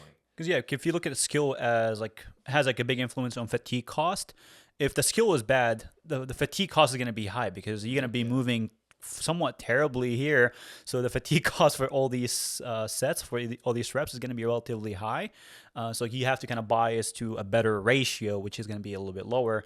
And like for someone who's more skillful, like they can actually manage its fatigue really well, distribute the stress fairly well. Then like, okay, this person actually moves really, like they move in a way that distributes the fatigue in a way that they can recover within a day and like be like ready again. So I can get away with giving them a little bit more to get that strength stimulus that I want. So going heavier. But if going heavier is not worth it, obviously as you go heavier, the force production will have to increase. But can you accumulate enough of that, or can you accumulate more with like lower percentages? And the best example, I think that this we're going to give examples as we break down each stage. It's good. It's just easier. But perfect. A good example of this is also knowing that, okay, what is your top end percentage wise anyway? Because it's like 60% is not equal for all people. 60% of you being a 300-pound squatter is not the same thing as, like you said, Ashton. 60% of like 800 pounds, right? Because you get to a point where it's like, okay, even if 700 pounds is like, 150 pounds under Ashton's best, it's 700 pounds. That's why we went with load, not percentages. Exactly. Like it's not about percentages. It's about not even about RPE either. Yeah, it's not about RPE. It comes out to a number. It's a number. There's a number somewhere. It's like, this is the number. This is the number you need for that stimulus, and that number can change over time as you get stronger. It's like there's a reason why beginners, if you put them on a linear progression-based program, right, where that first week they are killing themselves trying these really light loads, and it's like, oh, it's so difficult, it's so hard. They come the next week, they do just 5 pounds more, and they move it better. It's better. It's more skilled because it's this thing where, like you said, the threshold of what they need to, when you're a beginner, you're working on all these things. Like you're working on the skills you've never squatted before. You're working on the hypertrophy because you're pushing your muscles to a point they've never been at before. And then obviously you're getting stronger from force production, right? But the rate of adaptations at which you're making that, it wouldn't make sense bro, it's like, okay, I maxed out for the first time ever. Like I did 135 pounds of plate each side. Okay, I'm gonna start with 60% for my working. It's Yeah. like, bro, you're not doing work Nothing's at that happening. point. There's nothing's happening. You're not gonna do enough. That's why, like, even knowing relatively based upon like your top end of strength, how that's gonna play a role with it too, that matters because there's a fundamental difference between oh, I'm a 300-pound squatter doing 60% versus, oh, I'm an 800-pound squatter doing 60%. Once again, the 60% may work for both of them, but it's going to come down to what that load is more than anything else. Yeah, because like we said, RPE, there's no direct correlation between gravity and RPE. Yeah. There's like a direct correlation between load on the bar Yeah. and gravity, which influences force production, which again is the stimulus here for strength. But I think this, do we want to go a little bit more over, I guess, like centralized strength, like how does that carry over like something like a belt squat? If the purpose, like let's go over if the purpose of a belt squat is strength, what rep schemes make sense? If my intent here is to get the most force production, I think you mentioned it. I don't know if you mentioned it on the podcast or before, but you were saying, okay, if I'm trying to get as much force production, as much like strength stimulus as possible, doing belt squat with heavy belt squats with bands, and pushing those as hard as possible, moving them as fast as possible will give me that. So I don't have to do sets of like 8 all the time with belt squat. I don't have to do 12s. Yeah. If the purpose is pure strength, like that's what we're focusing on here. If the purpose is just strength, I would bias maybe to something that I can accumulate as many high force production reps. But with the difference between a belt squat and like a low bar squat is you can maintain this high force output because like you have like less moving parts, less skill demand, that you can push heavier, higher force production reps for more reps versus like a squat. Like you start getting some low back fatigue, the skill starts to like deteriorate a little bit. You kind of start like losing some positions with a belt squat. Like it's like very constrained. It's a lot easier, but it can also get to a point where if the 8s are fatiguing you, you're not getting that high force production out of them. And if you do 4s and you get more high force production reps, well, okay, for this purpose, it does make more sense. Because like I know me and David were mentioning this lower rep belt squats. Will they work? Is it something that on paper, like it sounds like those can be productive, but what are the limitations here? And I think depending on how heavy you can push, and what's the difference between like a set of 8 versus like a set of 4? Is the difference actually enough to make a significant strength stimulus that will kind of get your legs stronger? If you're only, because like the thing with like if you look at the curve of like load and like how many reps you can do with that load on a belt squat, it kind of like flattens out. Like you kind of you can do like 3 plates for 4 reps, or like let's say for 8 reps, but you can do 3 plates and a 10 for 4. Exactly. So that's what I was gonna say. It's like even your relative strength on the movement once again matters. Like at one point, Brad and I were doing that. We're like, okay, we're gonna start with 12s, and then we're gonna go to 10s, then we're gonna go to 8s. But then we got to a point where we realized, okay, if I'm doing 8s, I can do like 10 plates on each side. Yep. But I can do that for 12s too. Yep. So at that point, I might just keep doing it for 12s because it's like you get more. I get more total reps that help me work on that force production because I'm not slowing down that much. And then not to switch to the other topic yet, but also I'm gonna get a little bit more of a hypertrophic effect as well. So it's like that's where you have to decide, like, okay, if it is something where I'm deciding, okay, I'm gonna do like 3s or 4s, at that point maybe the low bar does make more sense because it's like, okay, if I'm only in this position for 4 reps, then all the muscles involved in the system can probably make sense to push to that degree, right? But if you're trying to get more, once again, what's the original goal? The original goal was I'm trying to get as many reps as possible to work on the strength component. Okay, well then belt squat makes sense, but probably moderate to higher rep belt squat. And I guess like it also depends on the person, because if you have a person who like fatigues by rep 6 or 7 or 8, and you're trying to get some like decent strength stimulus, but you're so stuck. Belt squat equals 8+ reps. Yeah. Then like you're gonna be constrained by like those like ideas of like, okay, this equals, it has to be at this range. But if I know, like, let's say we'll give like an example. Like, let's say for me, I can do like 3 plates for like a set of 8 to 10. But I need more force production. I need something heavier. Yep. And with 4s, I can do 4 plates. Is it worth it? If the load difference, the discrepancy between the set of 8 versus like a set of 4, you see like a big load increase, and like that increase in load will have like a direct correlation with how much force you have to produce. Exactly. Then it's worth it. Yeah. But if it's like, okay, if I do 3 less reps and I'm only adding 5 pounds to the belt squat, it's not worth it. Like, and that's why you'll often see that you'll see, even apart from the SBD, why with compound movements, whether talking about a belt squat, a leg press, an RDL, a weighted dip, a chest press, why you'll see people get more out of even sometimes these lower to moderate reps is because the difference in intensity, the difference in the load you can put from, say, a set of 10 to a set of 5 on those bigger movements is going to be great enough. Mm-hmm. Whereas if we're talking about like a curl, the difference between maybe like a set of 10 or a set of 5 is like, okay, well, how much is that worth it? And what are you trying to work on? Yeah. What are you trying to do? Like, I'm just trying to get really strong on the curls. Like, but if you're doing squat, bench, and deadlift, wait. Why? Like, if you're trying to get the curl, if you're trying to do more reps for hypertrophy, cool. But doing like a 3x3 on the curls is like, what are you doing? I'm trying to get my biceps stronger for bench. Yeah, exactly. Like, okay, bro. Exactly. So even the nature of the movement can matter, because some movements simply will give you a greater component, whether it be skill, hypertrophy, or strength, than others. Like if with chest press, you can get a little bit of both. You can get hypertrophy, you can get strength. But if we're talking about something like a curl or even a leg extension, it's like, okay, the strength carryover at that point is only going to be so much. Like with an extension, like when you carry that to a squat. So. And then that's when the assessment part, me and David were talking about it on the way here. We're like, the difference between a really good coach versus like someone who's like still learning is like that assessment process is a lot cleaner. Like this coach can know what's actually missing for this person. Like I know you mentioned in your video that, okay, if the weight is slow off the floor, this means like the way we relate it to this, strength is not as high. So load has to be a bit heavier. Intensity has to be a bit higher before the session to stimulate that strength. Because like, let's say with a deadlift, the most disadvantageous position for the deadlift is off the floor. And that's when you need the most amount of strength, right?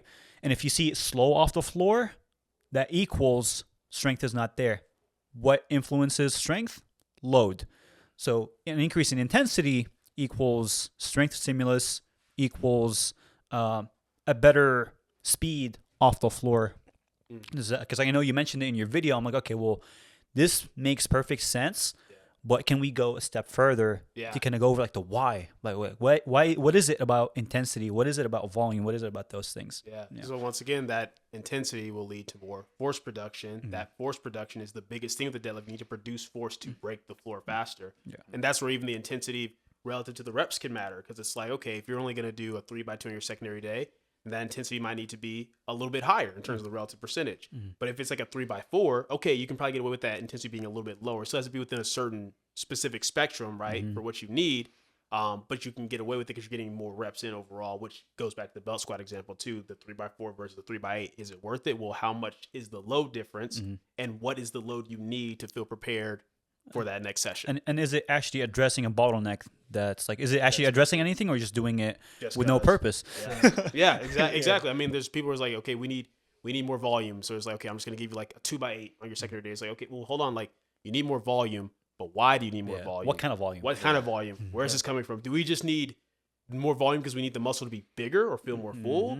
Do we need more volume because we just need more practice doing the movement? Yeah. Or do we need more high force production reps? Because those are all volume. If you add in sets of reps, you're adding in volume, but there's different types of volume. Yeah. I mean, technically speaking, if you want to get super technical in terms of total workload, it's sets times reps times weight. Yeah. So even if I just increase the intensity and leave the sets and reps the same, I've increased volume. Yes. So so what do you mean? Yeah. But the outcomes are different. Exactly. When like load is increasing, but you have like more more reps overall, but the load is less, that has a big influence on those outcomes, because like one might be closer to like hypertrophy effect if you get closer to failure, or like one would be a bit closer to strength if the force production is a little bit higher but you like a little bit further away from failure. But what is it serving? Am I actually trying to get this hypertrophy effect for whatever reason, or am I trying to get that strength effect? And like some signs, let's go over some signs of that strength, because we're talking about strength. What are some like real life examples or signs that you kind of see and be like, okay, that actually tells me there's like a missing strength component here? Because like I know we mentioned like the speed off the floor. Anything else like you kind of noticed? Yeah, I mean, it kind of goes back to, I think we talked about this on the first podcast I was on with you guys, but it's kind of like, for example, if someone's lacking a lot of pop off the chest, right? Like, hey, the weight feels fine in my hands. Like, it doesn't feel heavy, but man, I can't drive off the chest as quick as I like. Or if you're loading into the hole in the squat, hey, the weight feels fine on my back, but I can't drive out the hole as powerful as I like. Okay, well, that might mean that we need to work on some more high force rep productions to work on that strength aspect. Because that's the thing. Like oftentimes when people think about strength, they think about it just in terms of intensity, in terms of how heavy something feels. Yeah. But that's a little bit different. There's a difference between the stimulatory effective intensity of this load makes me feel physically prepared where it doesn't feel heavy versus the high force production reps that allow you to be powerful and explosive, right? So if I know that's missing, and this we can make the example even more detailed. It's like, okay, I'm lacking pop in the hole in the squat. Okay, got it. Fair enough. Do you feel pretty technically in groove with the squat? Yeah, my technique feels good. Did the weight feel good on your back? Yeah, that feels fine. Okay, well, at that point, I know it's about the legs specifically. Yeah. So I then have to ask, okay, what's going to be more advantageous? Just adding more volume to maybe their squat session that comes before then? Or should I do it through some form of accessory work? And well, that's going to come down to, okay, what's going to make the most sense? We can kind of, through process of elimination, kind of get rid of certain tools. It's like, okay, well, I know that it's about how they feel with producing force in their legs, not necessarily just the legs feeling full. So I'm not going to do a leg extension because that might make the legs feel full, but it's not producing force in the same way.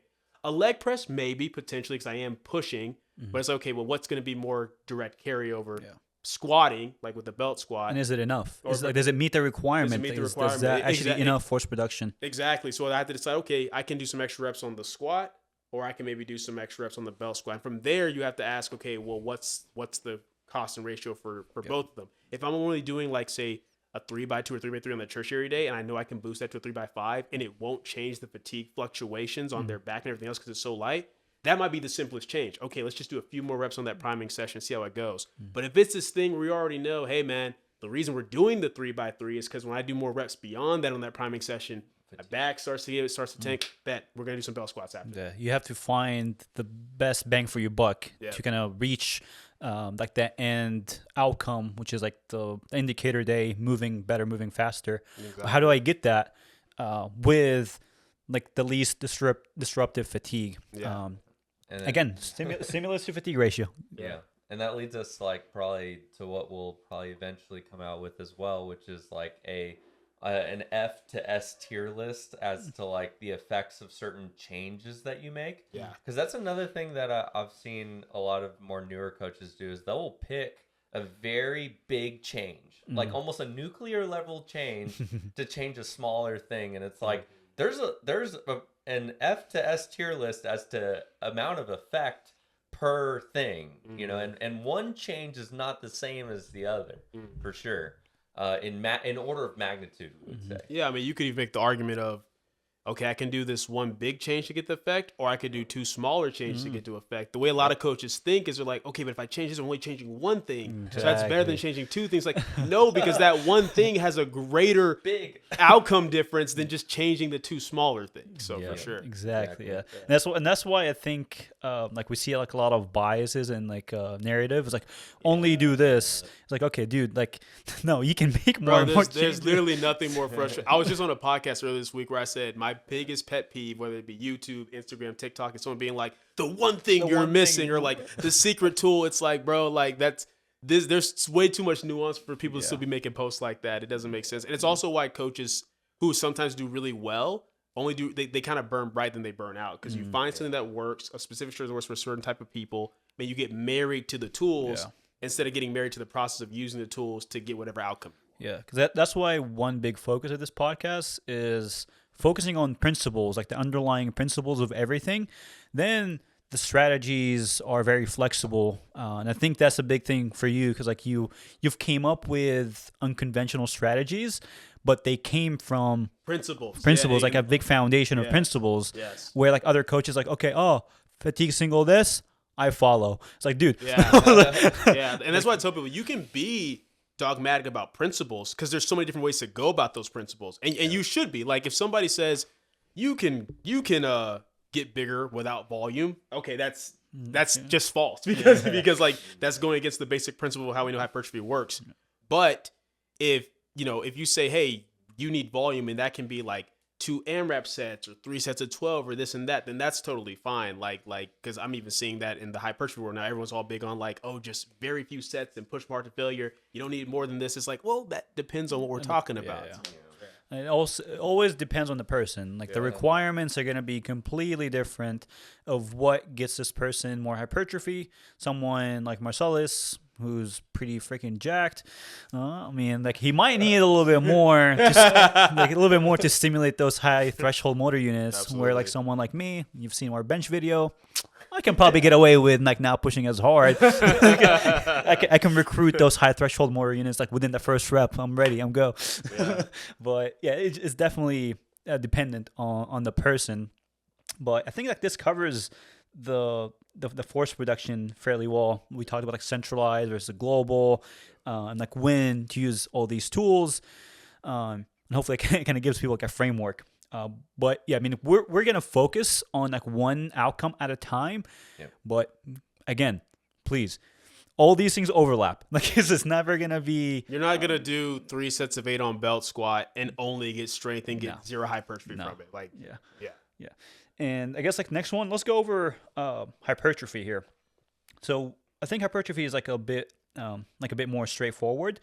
So with hypertrophy, we said the biggest stimulus is mechanical tension. Let's go over like mechanical tension a little bit more. So there are different exercises that have different tension profiles. So if the biggest goal here is to maximize mechanical tension, maybe something like a cable curl versus a dumbbell curl can make a big difference because like a dumbbell curl is not going to have like a linear tension profile where like a cable curl will kind of keep tension high the whole time. And if the purpose of this exercise is to get hypertrophy effect, which one do I pick? Do I pick dumbbell curls just because it's like something I see people doing, or can I be a bit more precise to maximize the amount of mechanical tension I get out of those quote unquote accessories? I don't like calling them accessories. I hate these terms. Accessories. I call them essentials. Those are essentials. They're not accessories. You have to do those things. And yeah, with that, okay, we know that's how the like tension works. Is like you want to have the reps. If the purpose is hypertrophy, the reps that can give you the most amount of tension for that range of motion. Like I said before, curl versus cable curl, the tension profile changes. So I would probably bias a bit closer to a cable curl because if I can push it heavy, keep tension on the whole time, then we have the second component, which is proximity to failure. And I've seen this so many times where, okay, so how big of a difference does it make from going like 6 reps in reserve to 1 or 0 reps in reserve on a movement that we're doing for pure, or at least like to get the most hypertrophy out of? So with that, there's actually a very significant difference from leaving 5 or 6 reps in reserve versus going 0 to 2 reps in reserve. So it's almost like you almost get like double the return in hypertrophy just like from like those last few reps where like you do a set of 12. Those first 8 reps are not they don't produce as much hypertrophy, right? So if you always stop at rep 8 and leave 5-6 reps in reserve, you're not getting the outcome out of this set. So it would make more sense just to go like a little bit further, just like you're 80% there. Just push that extra 20% and you'll get the 80% result, the 80% outcome of hypertrophy. After researching this, my approach to to bodybuilding stuff has completely changed. Like I was saying, like I would do like, let's say like 70 pounds on like my chest supported rows. Like I'll do this for 10 because like that's what's prescribed. It's prescribed like I said, a 10. So I just pick a weight and do it to this amount of reps. Instead of with hypertrophy, the reps don't really matter that much. It's like the proximity to failure is what matters. So I started doing like 70 pounds. Instead of thinking 10 reps, I'm like, okay, I'm going to do as many reps as I can to get to this specific proximity to failure. So it's like the goal changes. Instead of the goal being 10 reps, the goal became proximity to failure. Then I started doing 20 reps with 70 pounds. And like the results, the hypertrophy effects are completely different. And you can also start feeling it. Like whenever you can get to this threshold of high, like those like high threshold motor units are being recruited, like you start feeling a lot more burn because the principle, like the reason why there's like the principle called Hinman size principle, which says the body tries to move in like the most efficient way. So it would recruit like the low fatigue like motor units at the beginning, then it will only recruit those high threshold motor units when needed. So as it's like it goes like with the beginning, you're recruiting like those high fatigue resistance motor units. Then like once those start to fatigue, then those high threshold motor units, which respond by increasing size, start to kick on. So I guess like just to summarize this, if you're not pushing your accessories or like your essentials to like close to failure, you might as well not do them. Yeah, exactly. and it's not to say that there's not a place for lower exertion accessory work, but once again, it depends on what are we talking about, what's the nature of movement, what are you getting out of it. And that's why, like, there's a reason why, like, you know, like in the sheets I give my clients, they're never going to see below like an RP7, right, for an accessory, but we will still sometimes go as low as a 7 because, hey, 3 reps in reserve is still relatively difficult work. Yeah. You can get something out of that compared to, like Anas said, like 5 to 6 reps left in reserve, right? But the reason why you might pace certain things compared to others is, I'll use a simple example. If we're talking about like a tricep press down or a curl, those are almost always around RP like 8 to 9, sometimes 10, like in the programs I give. Why? They're a smaller muscle group. They tend to recover a little bit faster. And if we're talking about a curl, I don't really have to worry about how the fatigue on my bicep is going to impact my squat, my bench, my deadlift, right? Exactly. Whereas if we're talking about something like a leg press or a chest press, right? We might regulate the RP on that a little bit differently. Like it might be, okay, RP 7 the first couple of weeks, then maybe like that RP 8 week 3, and then maybe hit like that RP 9 to 10 after the week 4 primary bench, because now I know, okay, cool, I can really push this now because I'm about to pull back and recover going to my week 1 anyway, versus if I do like an RP 10 chest press or weighted dip 2 days before my heaviest bench session, that might leak in, right? And that's what we explain to people. If we're talking about hypertrophy, there's a reason why bodybuilders go to failure far more often than powerlifters, because they don't have to necessarily worry about, okay, well, how does this how does this hypertrophy effect impact my strength performance, right? Whereas with us, we're looking at everything collectively. But even then, even when I account for that, most of y'all still aren't pushing your accessories hard enough, because once again, the RP7 is not an actual RP7. Yeah, it's not even RP7. RP7 really means you have 3 reps left. You have 3 reps left, and that's enough to account for recovery. But you have some people where, you know, you're literally leaving 5, 6 reps left in the tank. And once again, it depends on the nature of the movement. Are we doing this movement for hypertrophy? Is it for strength? Is it for health? I mean, you just mentioned this on one of your stories, Anas, where it's like when you get someone like hip adduction machine, you're typically doing it either for hypertrophy or for health.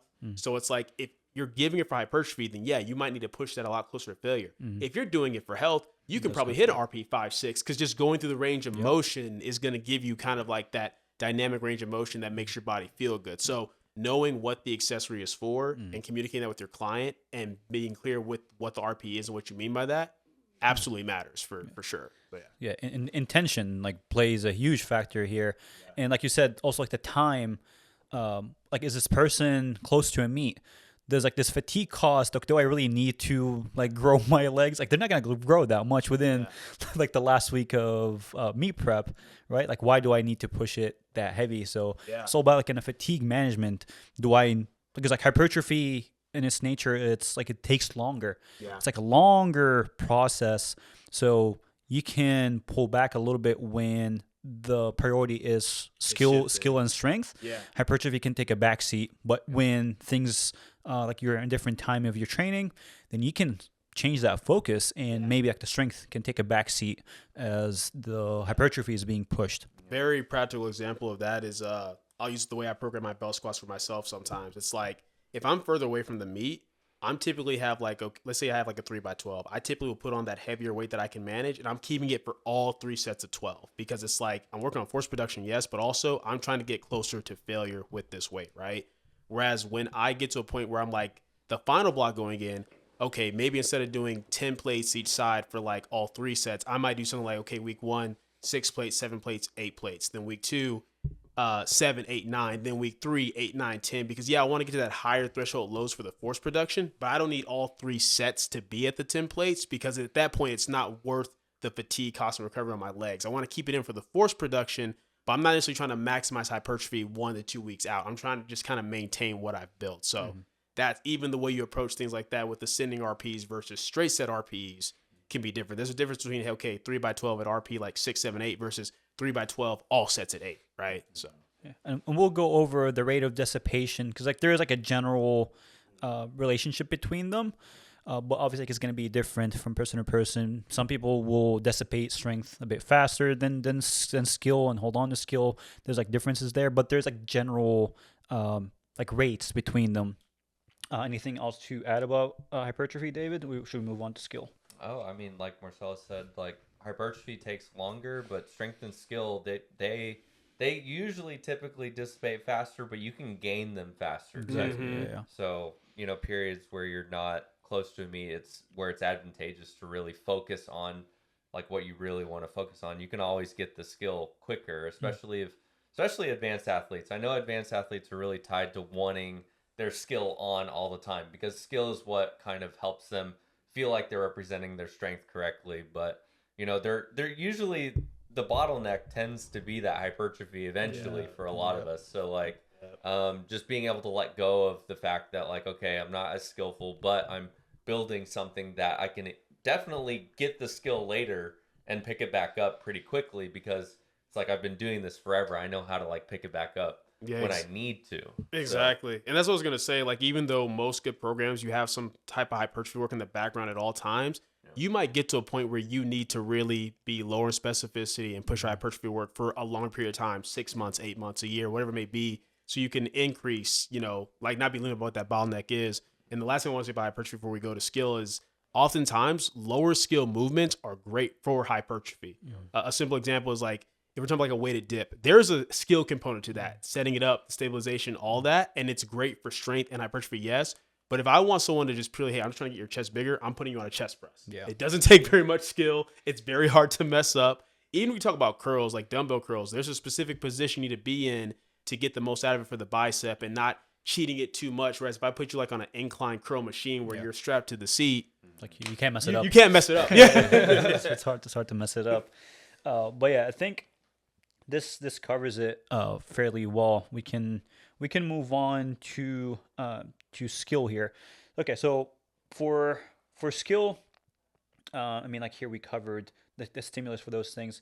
I mean, skill, I think we kind of covered the stimulus for it like a bit like leading up to this, but maybe we can go a little bit deeper into it. So I guess like if we talk about the stimulus to fatigue ratio when it comes to skill, what are some things you would consider when prescribing someone SBD versus like a lower fatigue cost thing that will work in a specific skill? Like, is there anything you kind of look for? Kind of seeing, okay, is like an extra squat day purely for skill? Is it worth it, or can I get that skill practice like somewhere else?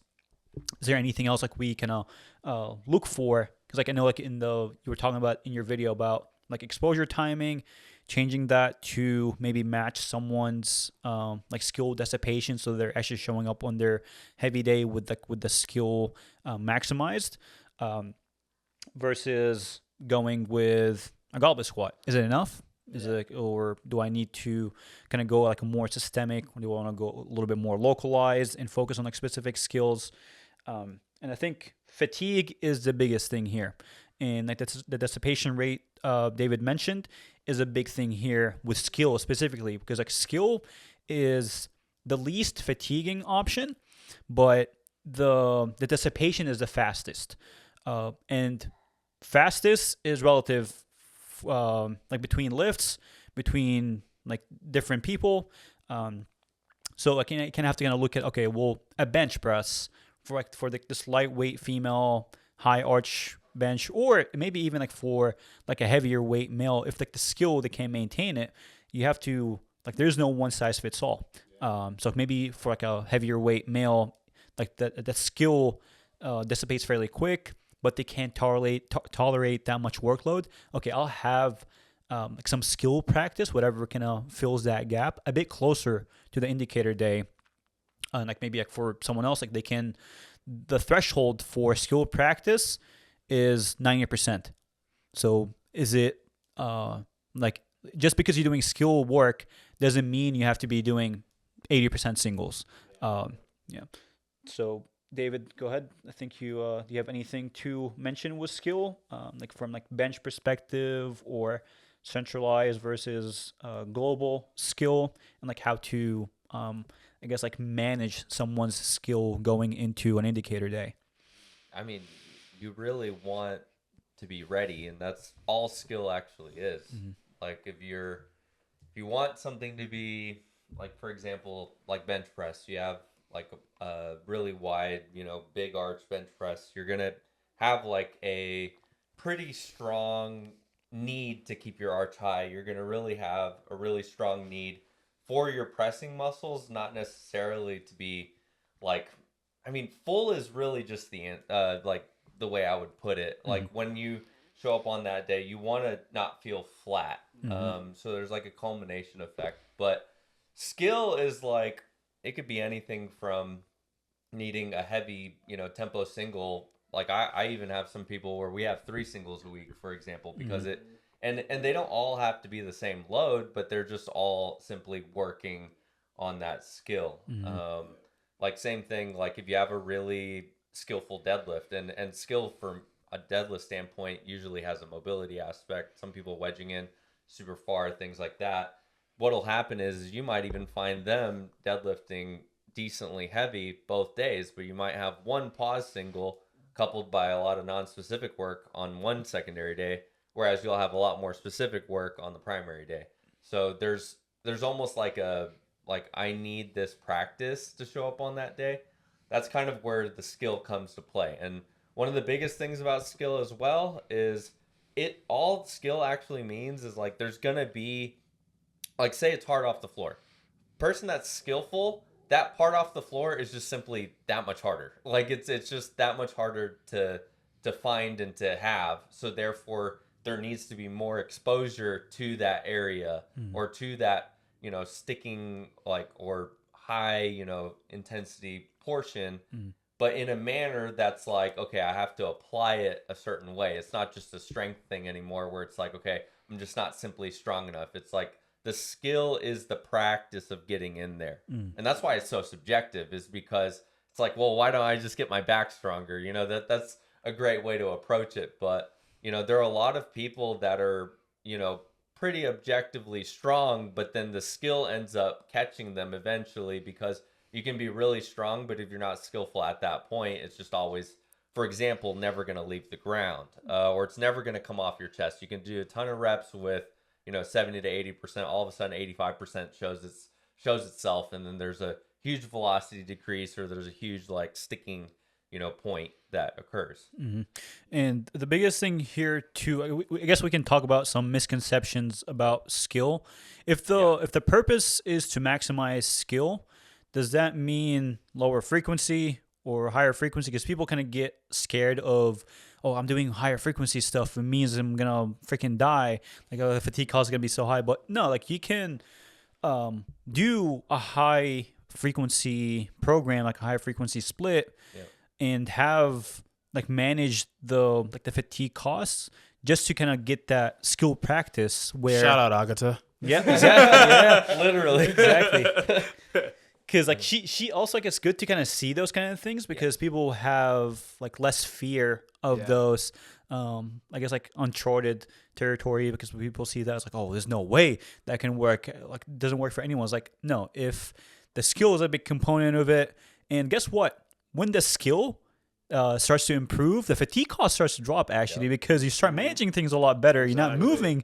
So exactly, it's why sometimes it becomes this thing where people ask me all the time, like, man, I was able to squat twice a week and make progress for so long.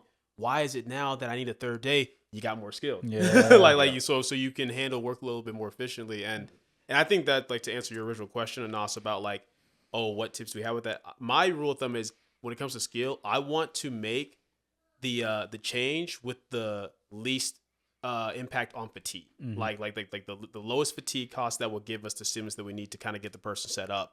And then from there, you just have to see, okay, will that small change do it or not? And that often comes down to not just the subjective of the individual, but what skill you're trying to work on. Like we said before, if the skill is like, hey, I just need to practice driving out of the hole, okay, a belt squat for your third squat day could potentially fulfill that skill requirement, right? But if it's a matter of, yeah, the bar just, I feel like I'm not in groove with getting the bar on my back and setting up. Okay, well then that already lets us know that third day probably has to be, an actual like another low bar day. Or like we said, before we introduce that third day, so that's a bigger change, can we just move the secondary day closer? And if the answer is yes, and that fulfills the requirement, cool. Because we're fulfilling the requirement with really no crazy fatigue change overall. But if you're at a point where, okay, my secondary day is already as close as it can be, where if I move it even closer, now the work on that day will fatigue the primary. Okay, well, that's when it makes sense to, okay, let's just add in a very low exertion third day. And if it's just purely skill up, I need to feel what it's like to open up into this position. Okay, little 3x2 or 3x3 or something like that.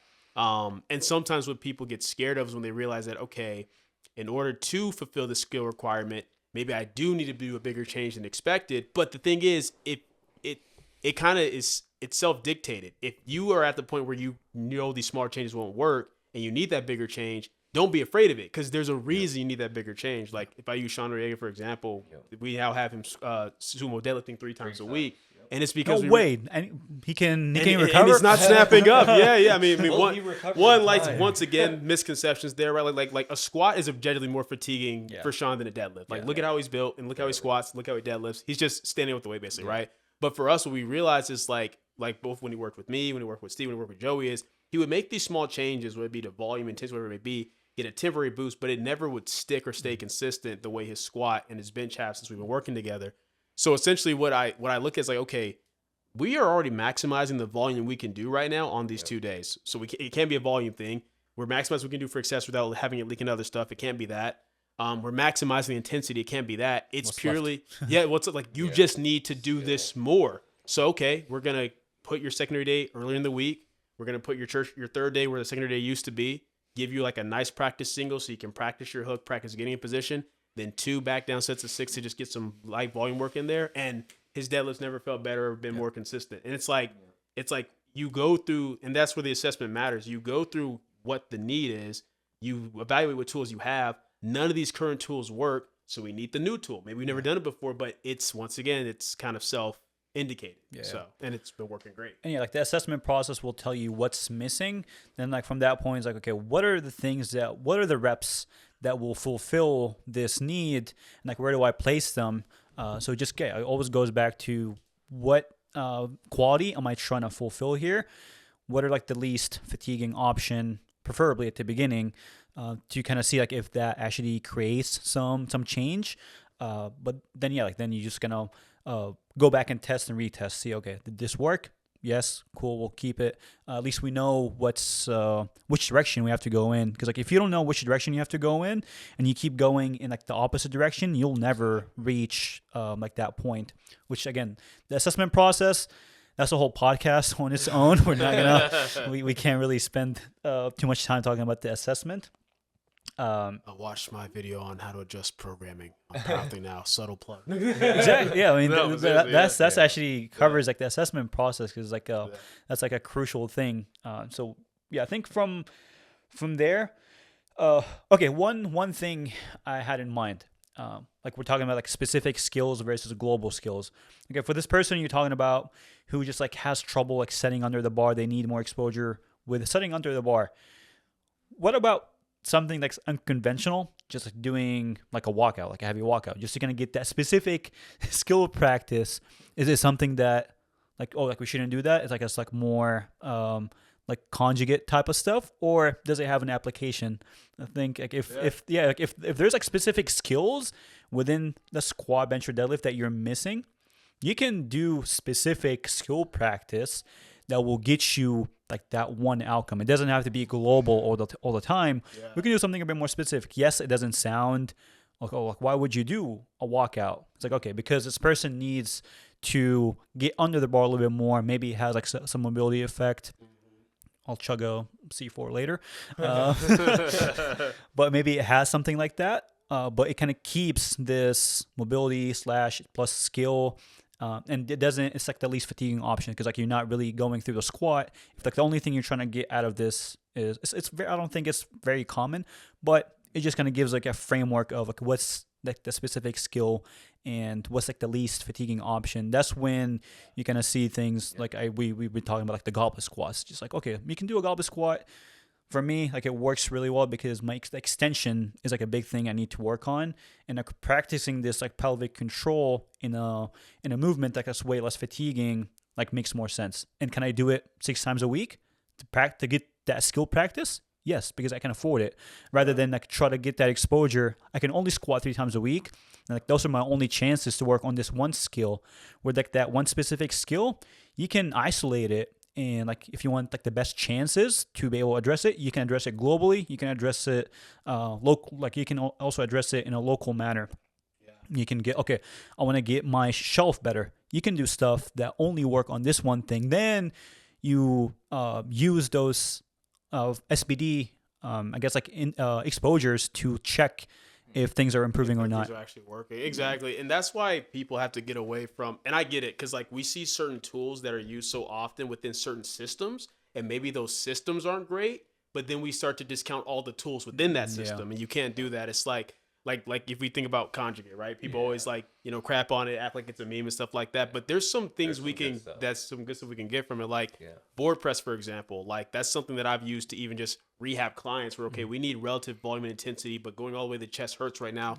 And that works well. But there's so many people where when they first see their problems, like, oh, this is stupid, bro. This is conjugate. Like, this is going to help you feel healthy. I promise. Like, it's not the norm. It's not something we might normally utilize if everything's good, but tools at the end of the day are just that, tools. And just because a system doesn't utilize a tool well, it doesn't mean the tool itself isn't good. But this is like more of like you're creating more of like a model based on principles rather than like having a system, like a rigid system that, okay, no, only this works.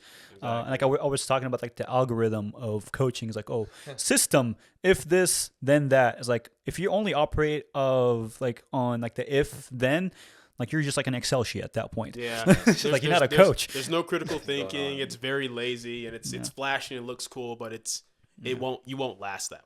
Yeah, you need some principles. You need some critical thinking, and stop going through like the if this then that.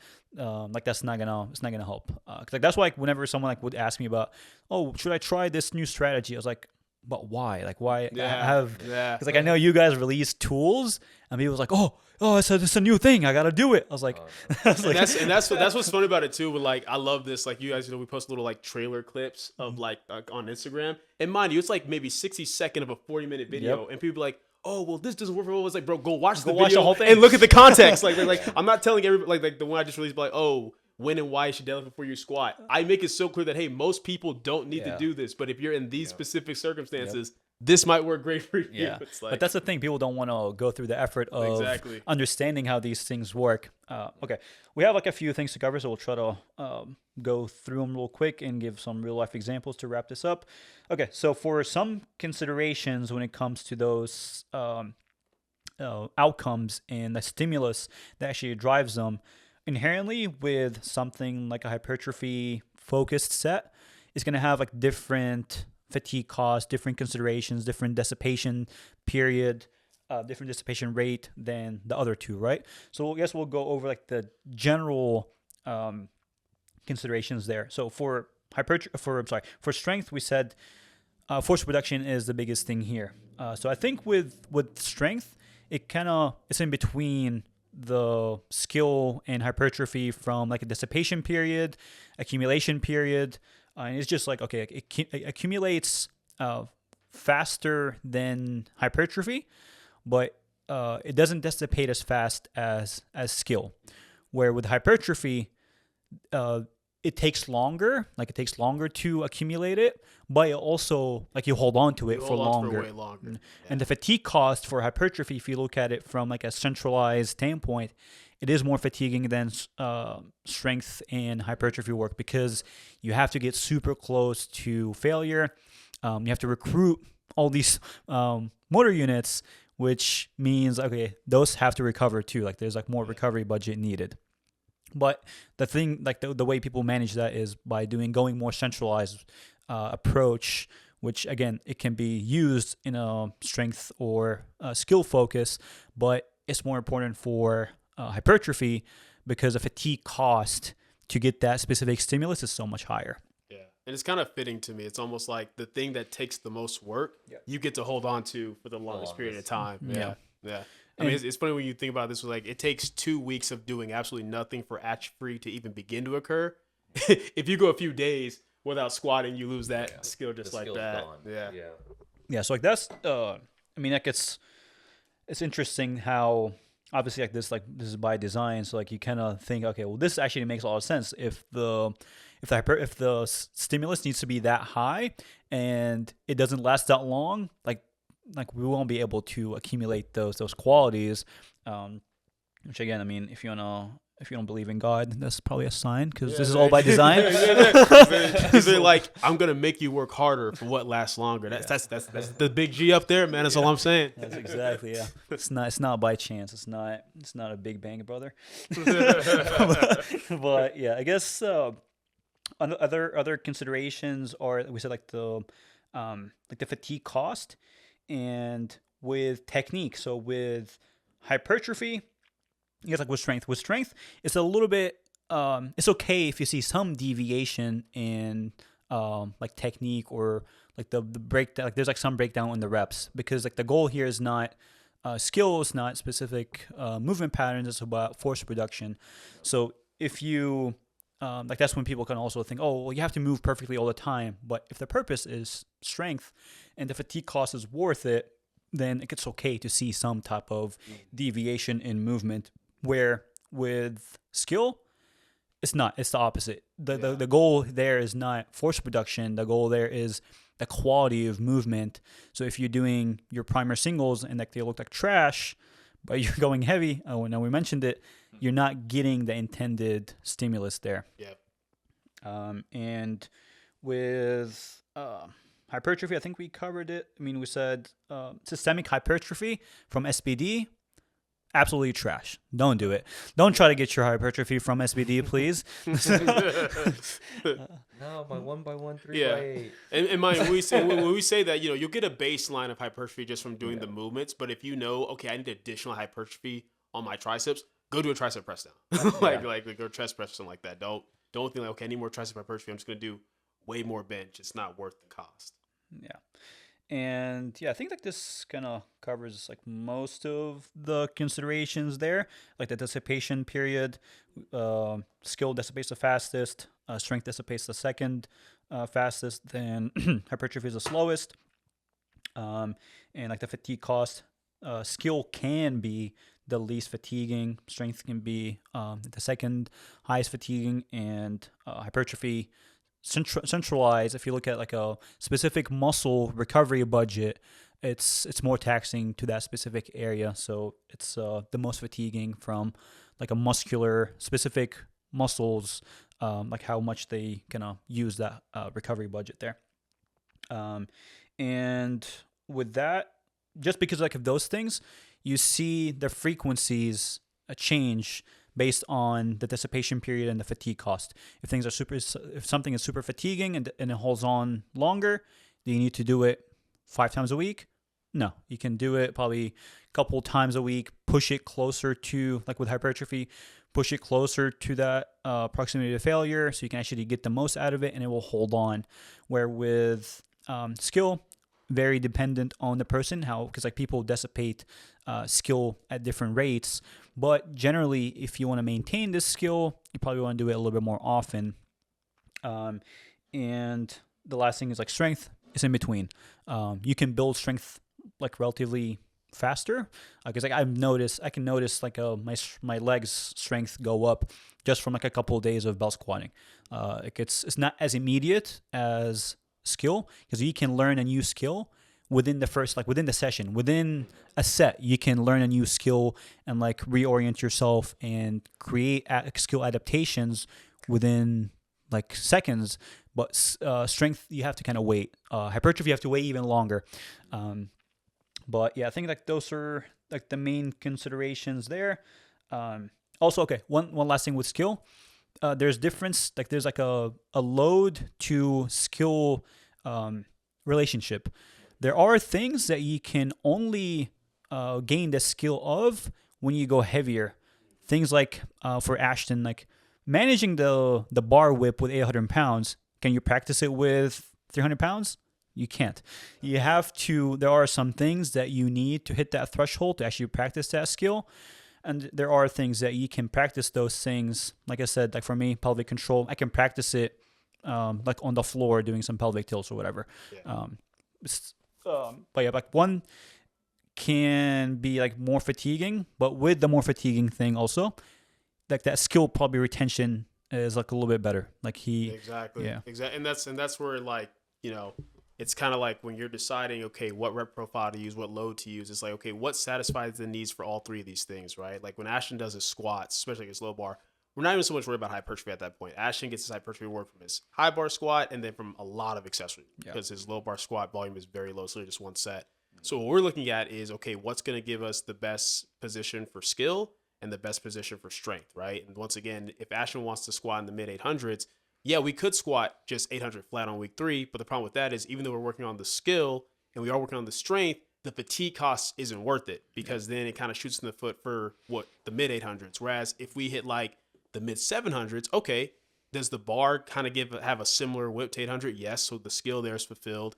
And can we work on moving that relatively? Is it heavy enough to where we have to move it fast and explosively? Yes, so the strength is fulfilled, but at a lower fatigue cost, which sets us up better for that following week. So that is, once again, in understanding these rep profiles, if you listen to this podcast and someone were to ask, man, why does Marcellus have Ash only take 750 on week 3 to set him up for 850 instead of 800? Now you just know why. Because that load and the rep profile he's doing fulfills the need of skill and of strength to set him up for it at a lower fatigue cost. And the hypertrophy is there, and you're doing the hypertrophy stuff from a lower fatigue cost work. Elsewhere, exactly. And look at Ashton. Hypertrophy is not even like a real big missing link for him. So with our accessories, we're pushing him hard enough to kind of maintain and slowly build what he has. But I'm not trying to have Ashton maximize hypertrophy with one set of low bar squats. Exactly, yeah.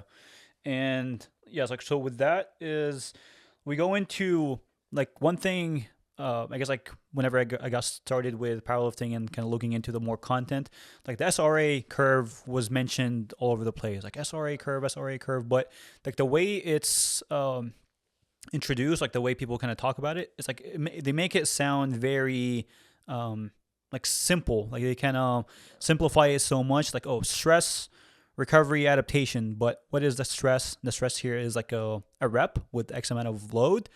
You have a recovery process. Recovery also can be different from like, okay, what's recovering there? Is it more quads recovering? Is it more back? Was it systemic or more centralized? Then you have like the adaptation, which is not as simple as you just get stronger. It's like, no, you make different adaptations. So you have like the stress, you have the recovery, then adaptations, like they kind of branch out to multiple things. And I guess like the amount of adaptation is different. And like that's what we're going to go over here now with some examples of rep profile, which is like the stress. We'll go over some stress, which is, let's say, a 500-pound squat. And the recovery is pretty self-explanatory. Then the adaptations, because like with this, depending on how fast this 500 pounds moves, this might have a different strength response. And depending on how this person moves, like if they just like squat 500 pounds, but their skill starts to break down, they move like crap, shifting, whatever, just like completely botch the rep. Skill stimulus is different. And like the same rep, like the same load, depending on how you do it and like what intention you go in with, how fast you're trying to move it, can have like a different outcome. It's not like 500 pounds equals this all the time. It equals this depending on how well you move, how fast you're trying to move it, intention behind it, and yeah, like I mean, like those like have like the biggest impact. So, do you guys want to go over? I guess like the way we can bridge this is go over how do we take this concept and take it from like the theory approach here. It's like we talked about like a lot of theoretical stuff. We did give like some real life examples, but how do you use this to fulfill needs? Because you have like a person, and like the way I look at it, like you have like a lifter profile and you have a rep profile, and the rep profile has to complement and fill the gaps, feed the deficit that the lifter profile presents to you.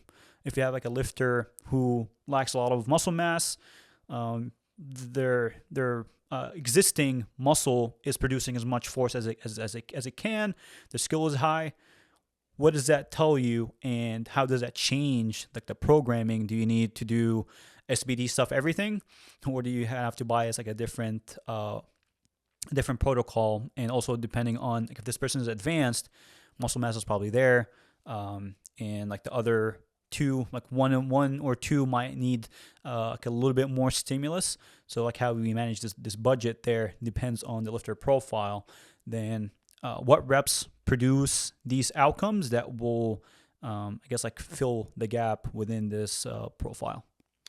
Yeah, I think to start off, I mean, like, so you could do a whole podcast over it, but Broad, but basically, I think if we want to break it down into kind of what you have to do to make all this theoretical stuff practical, is there's it might be more, but there's three things you have to do. Like the first thing is you have to learn how to assess, right? So you have to be able to assess what the needs of the lifter are. That's the first thing.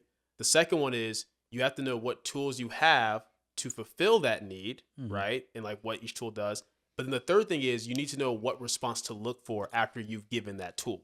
Because sometimes people can make a change. It can be the right change, but because they don't know how to assess if it's working or not, or how much time it takes to see if it's working or not, that can throw things off, right? Like once again, like for example, once again, if we go back to Ashton, right? There was a time where we were having him go heavier, more appropriate to the quote unquote RPE, if you will, as RP7 on his week 3 before his week 4. But what we would end up assessing is like, okay, you're coming into your week 4 and you either can't hit the range that was set, even though based off last week you look like you'd be good for it, or you hit it, but it's way harder than what it should be, right? So, okay, what we have to assess is, okay, we're coming in and we can see that this is like, okay, we have too much fatigue. Well, why? Last week was true to RP and the RP matters, right? It's like, well, because the objective low regards to RP was so heavy that the fatigue cost of that wasn't worth it, because now you're tanked for the week 4. So then what we do is, okay, that's the assessment. So what are the tools that I have? Okay, the tools that I have are something like, oh, we can use bigger jumps. Yeah. We can do something like, okay, let's pull the weight back and see what is a big enough, like what satisfies that need, which for Ashton typically is anywhere between 90 to 95%, right? And we were pushing closer to say like 95%. Okay, let's pull back to like 90% on that week 3. Let's see if that satisfies what we need. And it does. So we had the assessment. I knew the tool was a big jump, but then the way that I could see if it worked was, okay, if this is going to work, it's not just that he's going to be able to come in and move the week 4 weight, because he can do that anyway. Can he come in? Does it move better? Does it move faster? Does he feel less beat up after the fact? And the fact of the matter is that, okay, it works. It's like, well, why does it work? Well, we know that 750, 780, whatever, fulfills the needs fulfills the same needs that the 800 was fulfilling, right? But at a lower fatigue cost, right? So that's one way you can evaluate it. Another quick example is Chris Perez when his back was hurt, right? We were like, okay, we can only do so much barbell squatting, but we're still gonna blast your legs. We had him like belt squatting 3 times a week. And then when we got the barbell back on his back, what was crazy is his legs are the strongest they've ever felt. Like his like with these lighter percentage loads, oh my gosh, I'm driving through it. But then we got back to like 285, 290. Even though his legs he gets to that halfway sticking point. He's like, oh wow, I can't handle this weight. Yeah. Well, it makes sense because, like you said, there's different adaptations. You've gotten these adaptations in your legs because you've pushed them harder than you ever have before. but the skill of having the weight on your back is very detrained. Yeah. So you're not back at that threshold yet. So what are we doing with this final block? Okay, just get the barbell back on your back, more of those intensities, and now he's feeling good again with the new legs, right? So that's another example. But people would look at that and be like, oh, look, he's squatting less. But there is, like, you've improved more like hypertrophy and strength qualities. Yes, like the skill is down now. But that doesn't mean, like, the only thing you look at is like the weight on the bar. Weight on the bar says like a part of the story. It's not the full context. And if you see, okay, his legs are like a lot stronger, the potential, because like we mentioned like what those things mean. Hypertrophy, I look at it as, okay, how much muscle mass you have is like, that's like the potential for you to produce this amount of force. Then like the strength is how much those like muscle groups can produce, like how much force can they actually produce. That's like the strength, and like the skill is kind of like bringing those two things together. It's like, that's how do you express the strength, and how do you use it, kind of like those muscle groups. But for him, it's like, okay, those two qualities are up, but since one is like a little bit down because the lack of skill practice, because like you could not really afford it at the time. But you did, like, the time was still useful. Like the time outside, or like away from like the high skill practice, you still got some good qualities. And like I'm sure like he understands this. Like, okay, well, I'm actually in a really good spot, even though like I'm not squatting 300 or more. I'm actually in a good spot because my legs are that much stronger. Exactly. It's like the hypertrophy in the legs is there, right? The strength aspect of force production with the legs was still there, which is good. And now the best part is, okay, the part we need to work on in the next, like, like we have a block 4 weeks. Well, guess what? That's the easiest part to work on, is the skill, because it comes back quickly. Exactly. And you just need to express it. You just like, at this point, it's like, okay, how can we express those qualities that we built up with an increase in strength and hypertrophy too. Yeah. And I mean, like, this actually covers like some of the like things that we're gonna go into. It's like, okay, why do big jumps work? Why do we did talk about like fatigue singles. Also, like, one thing like Sean mentions, like variable top sets. Like, why do those work? It's because if you do like rep 1, if you're doing like a triple, you're doing like triples all the way through, because like that's like an accepted way of programming. You just keep the same rep scheme all the way through. But is there cases that you can change that? Is there cases that you can go against that narrative of this system of like everything has to be the same all the way through? It's like, yes, it can. If for this person, like if they do like triples, and like the only thing they're missing is like a skill exposure with X amount of weight, and like that comes from rep 1, but rep 2, rep 3, like you're getting an exponential more fatigue cost for less return than you show up on your final week flat. And like just like completely dead. And can you do the opposite? Can you do singles all the way through 1, 2, 3, then push a triple or like a higher rep set week 4? You can, because like those singles are fulfilling a specific quality, a specific need. Then you show up, because like the whole point is to show up ready. What gets you ready is like, it's like the whole point here. Like, what do I pick? What reps do I pick? So you don't have to kind of stick with like systems of same rep scheme all the way through. If you know, okay, well, these reps are doing this, especially with those heavier weights, like that's going to be magnified when you're talking about someone maybe like squatting, like for Ashton squatting 800 pounds, and they're doing triples, like rep 1, 2, and 3, completely different. So going off of that, let's go into some differences between like a high rep set, let's say like on squats or an accessory, and like the different outcomes, because like it changes whenever you go rep 1, 2, and 3. Even though it's a squat and like the same load, the response is going to start to change depending on like how fast it moves, the quality of those reps, and if you're not seeing what you want out of this. If you want more skill and you're doing triples, but the skill is going down with the reps, like, okay, why are you doing this rep scheme? Is it because you feel the need to keep the same program, keep the same rep scheme all the way through? Or is it because like you have to do triple, double, single? Or is it because like it's a secondary day, you have to do this? It's like, no, what fulfills that need? So, okay, I guess we'll go over like a squat. Let's say like a set of 7 on squats with a specific load, can be 500 pounds. Let's say it's like 80% of this person's max. What's the difference between rep 1 and rep 7 from strength, skill, and hypertrophy standpoint? David, what do you think? With rep one, what are we getting the most out of when the person's like it's more like the most fresh, and rep one looks a specific way, right? Yeah, I mean, if you're at 80% of rep one, set of seven, like you're not really gonna get a whole lot from that first rep. But as you go on, you're building that hypertrophy, you're building all Yeah. that stuff over time, and it's interesting that you mentioned sevens. I like sevens a lot because I've seen seven is like the most popular number I think that I've seen in a program, just because like seven is like the new five. Five used to be like the thing, but then they're like, okay, well, I'm gonna crank these extra two out and get a lot more out of it. Yeah. So I guess like to go over like rep one from my perspective, it's like okay, rep one, you're gonna feel fresh. It's fairly light.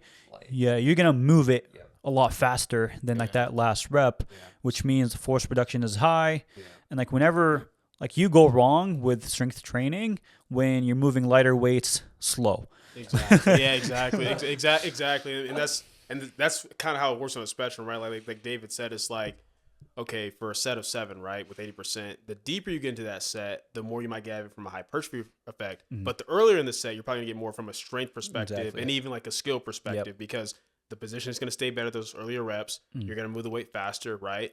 Now, once again, is it worth it from a hypertrophy standpoint? It's like, probably not, Maybe. because like, yeah, your quads are doing a little bit more work, but the fact is they're having to do more work because your back's fatigued Yeah. and that's all taxed. So it's kind of like, okay, if I'm doing these sets of sevens for the standpoint of hypertrophy, once again, like I said, go down the bell squat. But if I know that, okay, because the percentage doesn't matter. Let's say it's 78%. But if I know, hey, I can actually maintain pretty good position and pretty good bar speed for 7 reps with this weight, well, then it's worth it, because it's like, even if you only get so much from a hypertrophy, yeah, I hate you. It's my squat. That's my squat. That's my squat. Even if you only get so much from a hypertrophy perspective, what you can get from it is a lot of force production reps, right? Mhm. And a lot of skill practice. And then it just depends too. Like for me, like if it's like a set of 6, right? Like set of 6 high bar, it's like my last couple reps definitely will like slow down a little bit compared to the other ones, but I still get the skill component of I have to work harder to maintain that position. And that helps me with my low bar a lot, right? So there's that aspect of it as well. Sometimes, even if the speed goes down a little bit, if your position is staying locked in, okay, yeah, the strength aspect has gone down, but the skill aspect can still be high. Yeah. But if you move it slow and you move like trash, Then you lost strength and skill for a very low hypertrophy benefit. Because at that point, if you're doing it for hypertrophy, it's like, for your low back. exactly. For your erectors, like, bro, go do some hyper extensions. Yeah, You're go do fine. something else. Yeah. reporting the lower back pump from a set of 8. Exactly. Wait, because like for me, like I do a higher rep squats, like I do 7s, and like the reason why I get the most out of them is the first rep like moves relatively quick. Even like the last rep is still moving fast. Like I'm not really grinding those reps. Like there's almost like a big drop off. Like I would hit 7, like it's moving really quick. Then 8's like boop, like nothing. But that's like a sign of like okay, I'm getting the most like strength stimulus out of those reps. It also gives me like a good skill practice. Hypertrophy, like I'm also getting close to like muscular, like full muscular recruitment, but I'm not trying to get that out of this. I'm trying to accumulate as much high force production reps, which means like the load is obviously like it's not as high as doing like 4s or 3s, but I'm getting double the amount of reps and I'm moving them fast enough that the overall overall return is a lot higher from like a set of 4 that's going to probably move a little bit slower. Force reduction is like similar because like I'm moving the 7s fast, and like fatigue cost is also lower because like load is less, and the technique can also hold up a bit better. Yeah, and that right there is the relation between the reps and the lows. Like if someone like, okay, Anas, why do you like 7s? He just explained why he likes 7s. So then to determine, okay, what load should he do for that? It needs to basically be the heaviest loads I can do for the sets of 7s without a lot of bar speed dropping or a lot of skill breakdown. That way I'm maximizing the strength and the skill aspect, but at a lower fatigue cost. If it gets so heavy to where, hey, by reps 6 and 7, I'm tilting over a lot, that's too heavy. Or if it gets by, hey, reps 6 and 7, I'm really slowing down a lot, that's too heavy. And that lets him know where the percentage needs to be for him. Maybe for him, that's 70%. Maybe for somebody else, that's 80%. And a lot can even come down to how you're leveraged, but that's how we can determine what percentage range you need to be in. And it's a spectrum, right? Because I'm sure like your 7s on week 2 probably get a little bit heavier on week 3. So you probably go from 70 to 72% or whatever. But that's because your fitness elevates and allows you to pace that. Yeah. And with that being said, like with the bottlenecks, like for me, like the bottleneck at that point becomes dependent on the skill aspect. Because like I need that skill to fulfill this need of this much volume at this specific speed for force production. And if the skill is down and I'm just still trying to force those sevens, like it's not gonna happen. Like there is requirements. Like once like that skill comes back, and like the way to regain that skill doesn't have to be like the same way as I like build the overall performance. It doesn't have to be that. I can do things maybe in that period of time where like the skill is down. I do fours or triples or like tempo stuff, lower force production, and the speed is a little bit lower, but it's fine because filling this bottleneck that will open up the doors for me to produce more force and like maybe also like build some more hypertrophy and accumulate more overall high force production reps. But if the skill's not there, I'm only fatiguing myself more doing those sevens, like moving like trash on them and moving slow. Like that's why you kind of see people response start to change over time. Okay, like why, like are your knees the same all the time? It's like no, depending on like how those like 3 interact and like how they change over time, you probably maybe have to bias a little bit like in a different direction. And maybe like also as the load starts to increase, fatigue causes like starting to start to change here too. So like how do you adjust to those things? And if you look at those reps from okay, these are like the outcomes and like that's the cost. Okay, what makes more sense at this time? Like if the recovery budget hasn't changed, do you keep running the same program when like the lows are a lot higher? Your training has to adjust to still fulfill those needs, but we still need to stay in this specific recovery budget. And that leads to a question, and David can follow up on this because it's kind of a question for him, but it's kind of like, because I think we all can agree too that depending on what point of training someone's in, there might be certain aspects out of the 3 that you focus more, even on the SBD itself, right? Like for you, a lot of your focus on your squat and NOS is going to be more of that strength aspect, right? But I would want to know, like for David, do you feel like more of your focus on your squats, not necessarily on your primary, but on some of your days, is actually more of the skill aspect compared to the strength because you have a wider squat, you have to be able to control it, keep a certain position to where, hey, you know what, how fast the reps are doesn't necessarily matter as much as can I maintain this specific position coming in and out the hole? Would you say that right now, because your force production already is what it is, and your hypertrophy kind of is where it needs to be, that your focus on your squat training, most of your reps is more skill dependent rather than... No, absolutely. I mean, actually all 3 of my squat days are pretty much the only thing I focus on is balancing. Yeah. If I can balance through it, I can lift pretty much anything. But that's why I have to do it so frequently, is because I have to load it heavy enough as well. Because there's a mobility aspect to skill after a certain point, especially whenever you're standing wider.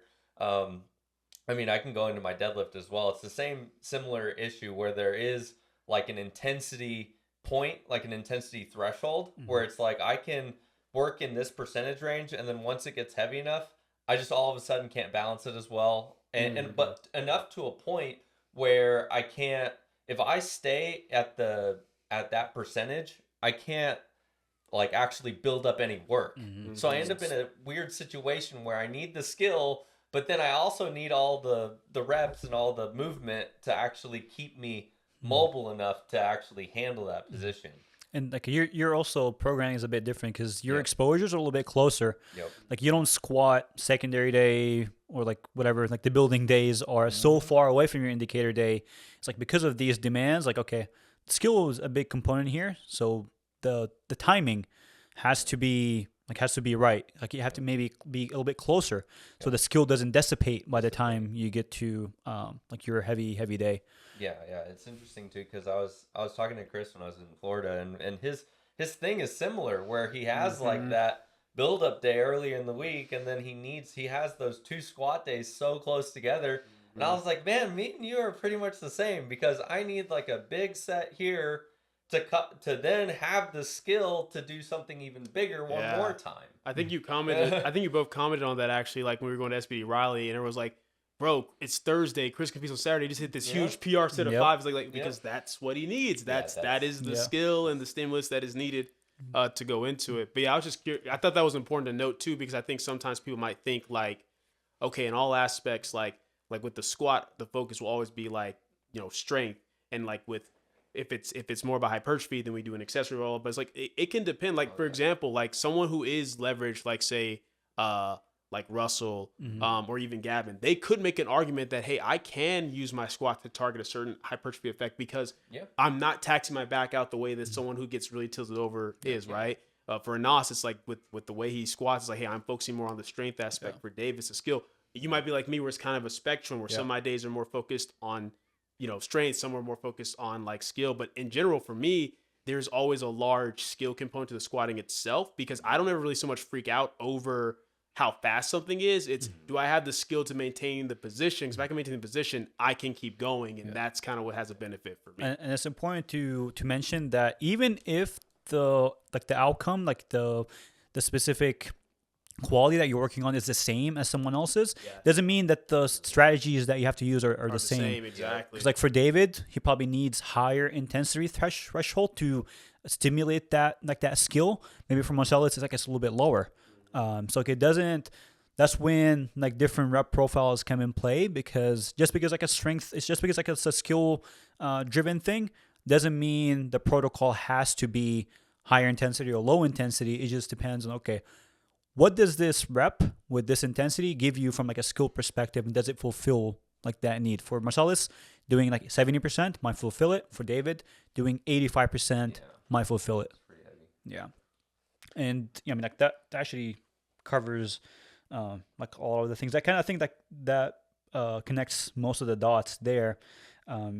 Is there anything else here we can like talk about as far as like different cases that we can kind of go over? Like, okay, those like the wait, we covered the different the influence of like a high rep set. Like how's like a high rep set actually change, like from like rep 1 to rep 7. There's like first rep high strength, like once you get to final rep, depending on how fast they move. But generally speaking, if the velocity starts to drop, it's going to drop like from rep 1 to 7. In most cases, it's not always the case.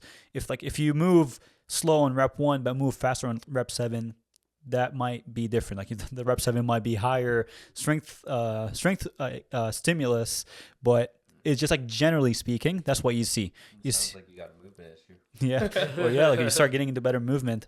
And that's another reason why higher reps can be good. I think I want to say David brought this up as an example on another podcast y'all did, but how like high rep sumos, how like those, it was you guys, like the first 2-3 reps, man, that wedge looks awful. But then by reps 5, 6, and 7, they're so opened up into it, right? Or same thing like my tertiary squats. It's like that first set, like it's kind of rubbing in the second set. It's like, oh, my second and third reps move better because okay, I got my groove, I'm feeling good.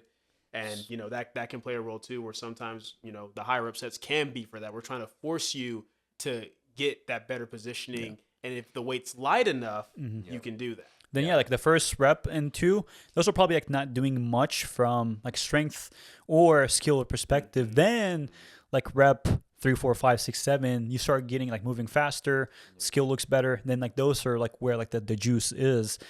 So again, it's not really like the correlation is not always first rep high force production, last rep is always low force production. It can change, but the biggest thing here is velocity, like how fast, or acceleration. And depending on like what you see the velocity, what does a velocity profile look like, that will tell you what outcome, how much force you're producing on each rep. And if you want, you can zoom in on each rep and say, okay, how fast is this rep moving? How much force am I producing? Then like that was going to clear things up, because we already laid out the metrics. And if you always go back to the metrics, how to track them, you'll be able to know, okay, this rep is doing this. It's slow and light, means low force production, low strength. But if it's like heavy and fast, high strength. And close to failure, I mean, that's pretty straightforward. Close to failure, good movement, that's like generally says, okay, good hypertrophy effect.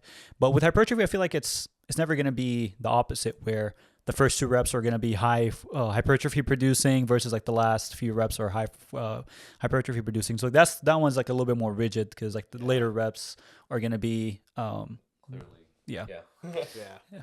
Yeah. And like for skill, we said like that's very dependent on the person. Like it's very subjective, and it can change from like rep 1 to like the final rep.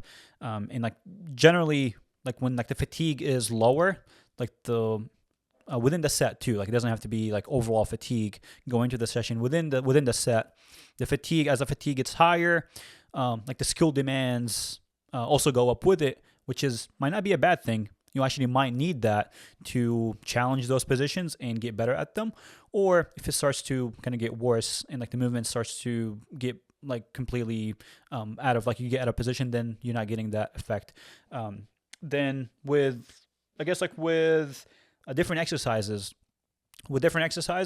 exercise selection would dictate this centralized versus global and like the fatigue cost. And like the same principles apply. Load on the bar, velocity, tension, proximity to failure, and movement quality all apply to those like exercises.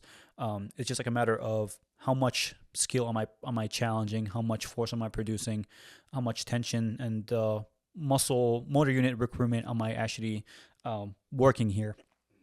But I think like so we talked about different. Okay, the last one would be like different load. With load and those outcomes, because like we talked about like the different rep schemes, different exercises, and the last one would be different loads. With specific loads, from like a strength perspective, as the load gets heavier, there's always more force demands, but there's like a gray area where 80% versus 85%, you might respond better to one or the other depending on this like discrepancy in acceleration and like the cost as well. And what else there is okay, with load too, from a hypertrophy perspective, more load equals more tension, more mechanical tension. But okay, with that, do you think why do we bias more towards higher rep stuff with hypertrophy versus doing, if I'm doing like a set of 3 and it's very like I'm recruiting a lot of motor units because like it's very heavy and I have to recruit these motor units to get that weight moving, it's very close to failure. Why bias more into like the 10s versus like 3s? So there's a couple reasons for that. The first one is that total workload still does matter to a degree. Mm-hmm. If the rep is fatiguing enough, I mean, and that kind of goes against the whole minimalist argument. It's like, okay, I'm just going to do 1 to 2 sets of like really heavy weight, like just straight to failure. We have to start to ask, okay, is 2 sets of 8 all at RP 10, right? Is that truly better for hypertrophy than say 3 sets of 12, each at an RP 8? Mm-hmm. The answer would be no, because if you're getting around RP 8, each of those sets is still enough to stimulate growth. Yeah. 2, you're getting more total volume. And 3, you're probably doing it with a better recovery cost as well, as far as fatigue. Yeah. Because you get to a point too where you can't just think about the muscles. If we're talking about like doing super heavy sets of 3 on like a curl, your elbows have to take the blunt of that, the joints, the connective tissue. And it just gets to a point where it's like, okay, yeah, you got those super high fatiguing reps, you got close to failure, but could you have gotten away with doing more work and more efficient work that actually has a lower recovery cost? So you have to account for that as well. Because those earlier reps, they're not zero hypertrophy. Exactly. They still accumulate some. So you get the best of both. You accumulate some hypertrophy from those earlier reps, and you get even more from those later reps. Yeah. But there's a point where like doing sets of 20, if the load is compromised, tension is compromised, then like you're kind of wasting your time doing. Because it gets a balance. And that's also, funny enough, where the force production, the strength comes into it, because let's say you are doing like a RP 7 or 8 set of 10 or whatever, right? Those earlier reps, if you do them faster on the concentric, you'll get a greater hypertrophic effect from that as well, because the muscles have to work harder. The muscle fibers have to be recruited more to move that weight faster on the concentric. That's why I always tell clients, hey, if you want to control the eccentric to make sure you're getting a good stretch range of motion, that's fine. But there's zero reason to do a tempo concentric for hypertrophy. You need to do that fast and explosive to recruit those fibers even more so. And that way you get even more out of those earlier reps. Perfect. Yeah. This ties it back to the principles. Just like motor unit recruitment, how do we get that? And intention and like how you execute plays a huge factor. With you can do like the same set with different tempo and get different results. So like that's actually also really good. But yeah, that covers. Did we cover? We covered skill with load. I mean, did we cover skill with load, or did we cover like hypertrophy and strength? We covered so. We could probably man, we talk about so much. I Yeah, think I feel like it's always like the same thing. I That's- feel that's like things. we did because with the skill with load, it's pretty much like you. Yeah, we did because like you need a certain amount of weight to work on certain specific skills. Like at the end of the day, I can't practice a skill I need to for my squats with just the barbell. It's not enough weight for me to really work and gain the same positions or create the same amount of tension that I would need. Yeah. But once again, how heavy that load needs to be just depends on what aspect of skill you're trying to work on exactly. and your relative individual. So it depends on the skill. So there is like skills that you can practice. You can actually do with like lower weights. And like there are skills that you have to break into like a specific load threshold to actually be able to practice them and maybe challenge these positions enough to create a skill adaptation. But yeah, I mean, this covers I think about everything here. Anything else you guys want to go over? This is like 2.5 hours. It's quite a fr- bit. yeah, it's I probably think- the longest. I think the last thing I would say about is just understanding that even when you get all this right, like you've got enough skill work, you've got enough hypertrophy work, you've got enough strength work, understand that adaptations as a whole that leads to, because what is all the purpose of all of this is to increase the warrior max, right? Like we say all this that we're powerless, we're trying to increase the warrior max. Understand that process can still take time and know what your trends look like. Like for me, if I get too focused on, okay, well, how much muscle am I building exactly weeks 1 through 3? Or even like, does my skill look perfect? Like, how am I, my week 1 squats are my lightest squats, but oh man, I look really folded over. Or if I, get caught up on the speed, then I'm always gonna be freaking out. But the thing is, I know my trends. I know that for me, like the way my squat looks on week 1 with 190 kilos, I'm gonna look more folded over because I'm fatigued from week 4. Whereas my week 4 squat with 250 kilos, I'm strong, I'm upright. I also know that if I go based off my speed of my week 3, it's going to look like I'm going to go up 2.5 to 5 kilos the next week. But I know my trends. I know that I'll jump up 20 kilos. I know that, hey, the skill work that I'm doing, the hypertrophy work I'm doing, the accessories, the force production, it's all going to lead the way it needs to into that week 4. And not everyone's like that. Some people, your week 3 is going to look so on, and that's how you know you're on for your week 4. I don't look for that aspect. I know what aspects I have to look for, what trends I have to look for to know, okay, this week 3 moved well for me, so I know I'm good for this on the week 4, right? So just understand that even when you have all this laid out and all these tools, your trends are going to be your trends, and you just have to learn how to assess and figure out what that is. Well, yeah, that was really good. I think we'll cut it over here. I think your last podcast, like last time we came, your podcast probably had the best retention. So hopefully, I think people hopefully retain people for Let's get it. I need it. 2.5 hours. I think you had like over like 90% retention. Like people gonna stayed for 90% of the podcast or longer, Nice. which is insane. So yeah, that's it for this week's episode, and we'll see you in a couple of weeks. Bye. Yeah, I don't think anyone will find out that this was off of Reddit, right? I don't think people will know. We stole it off Reddit.